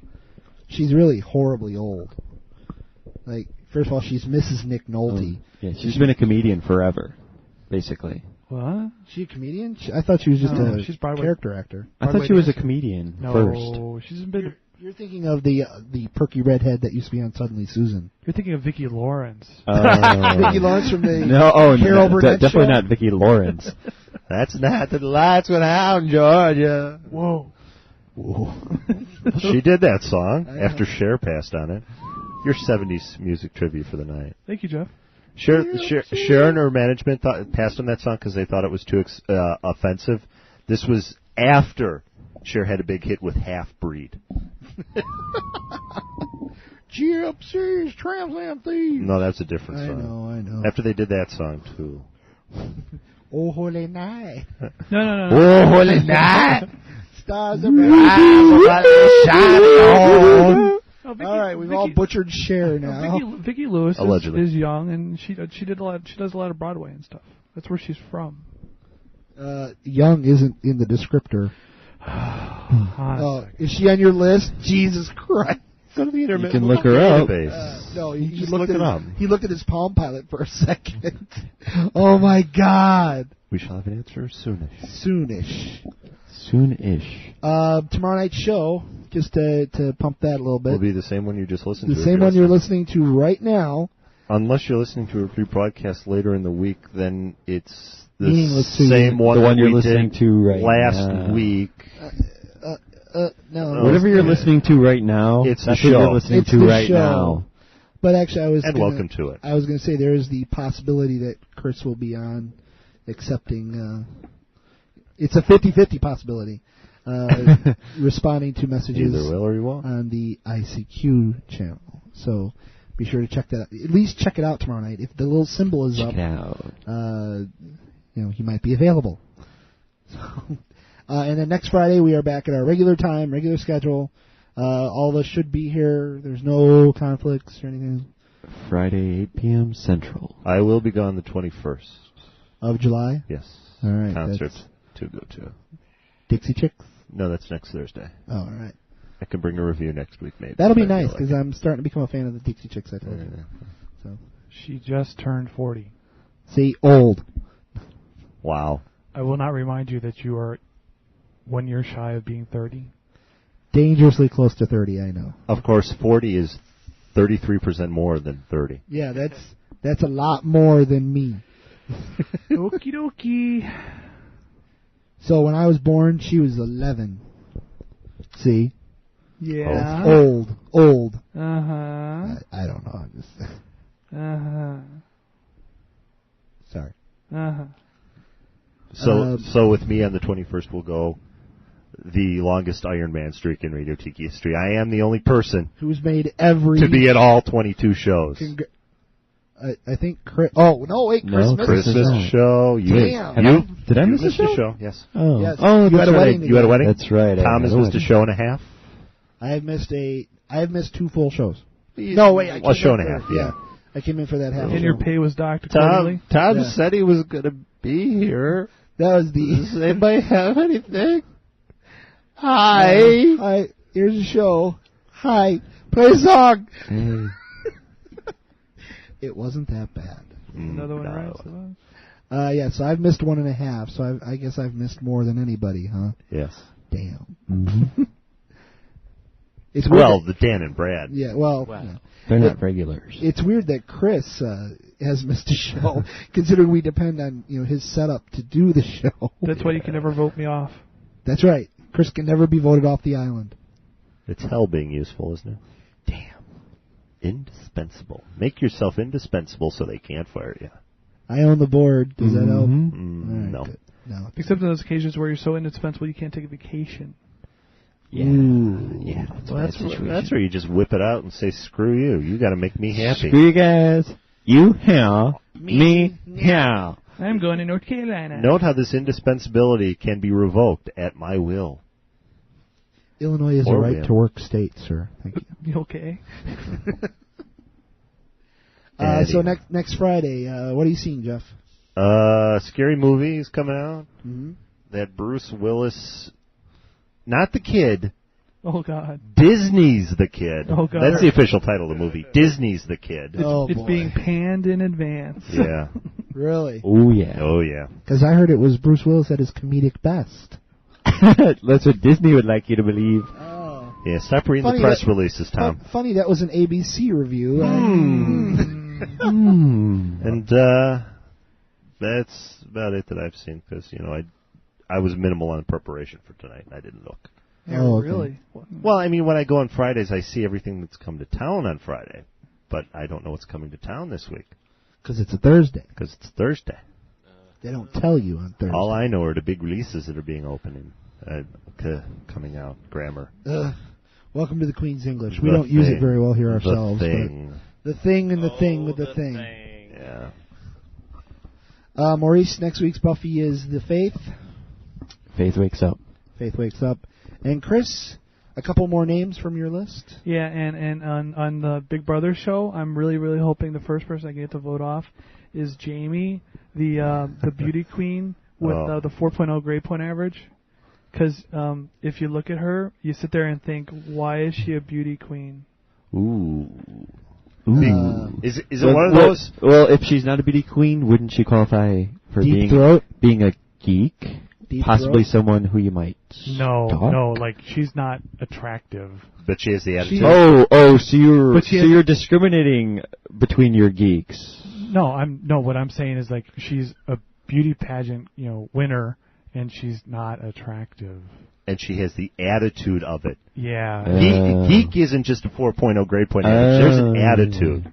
Yeah. It's sitting in a bar and talking about science fiction for 3 hours, if you know what I mean. It's getting on the internet every Friday. If you guys know what I mean. I know what you're talking about, Jeff. It's getting on the internet every Friday and doing a 2-hour show. I don't see her doing that because it looks like she spends 3 hours on our makeup. Ooh. I mean, you know how now do you think this might be one By of the those way, things? that's another reason why I don't think they're all living in the house 24 hours a day. Well, no. They just started, so we'll see. We'll see. Like Monday. Well, I won't see tonight, but we'll see Monday. Like if she's keeping up the makeup regimen in that house. Is this like one of those things where it looks like maybe her parents started her off at the age of 5? 3, John Bonet? Yeah, a little John Bonet action, and she just followed, and Mother Nature wasn't too kind during puberty, and she just carried it through. I would agree with that. Did they say at what level she was a beauty queen? Maybe she was like a beauty queen of a town. Miss or Illinois, something. 1999. What? No, she's Miss Illinois 2000. Wow. Really? She's Miss Illinois 2000. Because she was just in the Carol Stream float yesterday or 2 days ago. Yeah, she was just elected like a week or two ago. Maybe you sure 2000? Maybe lay off the blow over there. Because she went to Northwestern. Yeah, right. Miss Illinois 2000 went to Northwestern and is originally from Massachusetts, not Illinois. Maybe I'm confusing shows and life and reality again. Yeah, you very well could be. Someone I worked with in like the early. Oh wait, I'll go to the website. Someone I worked with in the early '80s was like the 9th runner-up for Miss Illinois. Yeah, because I would think that would violate being Miss Illinois, Chris. All right. No, that was a big issue because she was like, I'm supposed to be doing all these duties and stuff like that, but I really don't think the show's going to interfere with that. I hope they don't take my title away. No, we'll just make sure you're out okay, wait. So if this isn't because this insults me on multiple levels. Because number one, she's not from Illinois. This year's Miss Illinois. She's from Massachusetts. She's only been living in Illinois for the past 9 months because she goes to Northwestern. You'd think there'd be like a year at least. Yeah, the minimum requirement is 6 months. So I guess it's kind of Illinois' fault for their pageant having a rule of only being 6 months resident. It's a dead giveaway because she keeps referring to it as the state of Illinois. Yeah. Yeah. Hey, that should be a requirement right there. Pronounce the damn state's name right. It's Illinois. Illinois. So in other people losing their title because of reality-based shows, has that chick been kicked out of Brigham Young yet? University, BYU? From the real world? It's still under, it depends on what the administration and she comes to an agreement to. She just has to say Brigham Young rules like every episode. Yeah, she's Miss Washington, USA. See, the reason why I got confused is I think I saw a story earlier this week about how Miss Illinois 2000 was crowned. I should lay off the crack. So she's Miss Washington. Well, that I can understand. Okay. She wouldn't be that attractive. Yeah. Oh, I'm sorry. This just in, the state of Washington. Boycotts Radio Tiki. Officially condemns. Officially condemns Jeff for... Of course, our female listeners in the state of Washington are of course very smart and attractive and have great personalities. And have a lot better things to do than waste their time with beauty pageants. Yes. That's what you were saying. They're above that. But they're above that. But from the Big Brother show, there may be a stalking candidate. She went into the house with her hair dyed purple. She's a little bit of a freaky chick. That's how Chris likes them, you know. Freaky. Chris likes his freaky chicks. Freaky. So Chris doesn't want a woman who doesn't show up without baggage. Yeah. All right. Right. Okay, so that's for next week. We'll have a... It looks like we're going to have a Big Brother report, a stalking report. Oh, boy. Buffy report, movie report, and, of course... Could the regularly scheduled... and the wedding report. Of course, the wedding. The regularly scheduled bits will be expanded to 2 segments, ensuring that there's absolutely no spontaneity or creativity left on this show. Thank you. You know, I feel that the wedding might be a little bit of a letdown. I mean, it might Aren't be... they all? It might be okay. Really? No, not some of them. It's that point in time in life when 2 people's lives end. This of course, I have issues. Whoa! For those of you who want to know why Jeff is not dating right now, well, no, no, I mean comedically. Comedically, I can see. I don't know. It could be very cool, but here's the thing: the bride threw up profusely at the bachelorette party and kind of you don't top that. Yeah. Yeah. First of all, really, you know, and she basically petered out early. Well, she probably said to herself, "I'm not doing that on my wedding night." Number 2, you don't have time. Yeah, number 2. Yeah. Well, my own wedding, I got a half a beer, and then the champagne for the toast. So well, see, Brad made up for that. Well, you know, Brad is a professional. Oh my God! The other thing is, woo! The other thing is the groom. Come on, ride the train. You ride it. Woo! I wonder if they're going to play that song. This Brad moment brought to you by the Great Radio Tiki Experiment. The other thing is the groom for the bachelor party got sunburnt pretty badly. So poor. Yeah. No sex for so you. They actually did go fishing. They went fishing. They actually did go fishing as part of it, and then they went. I guess they tanning beds. No, there was a hotel room involved, and there was entertainment. Do you mean entertainment? Yeah, entertainment. Entertainment. Kind of like in the sex worker periodicals, I would pick up. It couldn't take place in a bar because one of the groomsmen is not 21 yet. So age. You know that was a little bit of an That's issue. A bummer when that happens. No, that just means more for everybody else. More hookers for the rest of us. That's sorry. I'm sure she's just putting herself through college. She's a grad student. She's a grad student. They're all grad students. They're all grad They're all grad students in architecture. Of course, and we are providing them with money to continue their education. What's wrong with that? No, we're providing them with Nothing money wrong with that. to dance naked on our laps. That's what we're providing them. Well, that's maybe what you're doing. I'm thinking of the education. That's fringe benefit. Come on, you are so cynical. Yeah. The education. And coming from me, that's saying something. This country is built on education. I'll tell you what she's built on, my friend. Plus, you know, this wedding is in the same spot that my wedding was in. It's in the same country club and all that. That's where my high school reunion is next week. Really? Oh, yeah. Oh, yeah. You know, my wedding was, not to break my own arm or anything, but it was a pretty damn good time. Yeah. Oh, yeah. I don't know if that's going to be topped here because, well, I know some of, you know, I just don't think it'll be some of the players involved, and they're not party people. We could show up party people not in the house. I'll tell you, you know, as much as we make fun of ourselves, it's not us. You know, we can make a party happen, and well, we'll see what happens. You know, we could. You know, we should rent ourselves out. There you go. There you go. Yeah, rent the party people. Tonight, the girl in the restaurant was really buying our shit. No, she was. She wanted us to get the hell out of her restaurant as soon as possible. Well, yeah, because I didn't have money to pay for my slice of pizza. Before the show started, Chris had to go get pizza. I went with him. You know, we're just cracking wise, doing much like we do here on the show. 99% of the time, people love it. They're laughing. They enjoy our 99, stuff. sure. This time... Yeah, I would say half the time people don't get it. This time the girl was just, like, frightened, wanted us to leave. Yeah. So. Yeah, I can see that. All right. Well, that'll be next week. I don't want to be let down. I don't want to promise too much, but it could be a good report on the wedding. It could not. We'll just see what happens. Sure. Okay?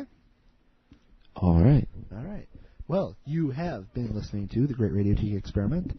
Remember to visit the website at www.radiotiki.com. Check out our Amazon.com links, and we will see you next week at our regular time, Friday, 8 p.m. Central.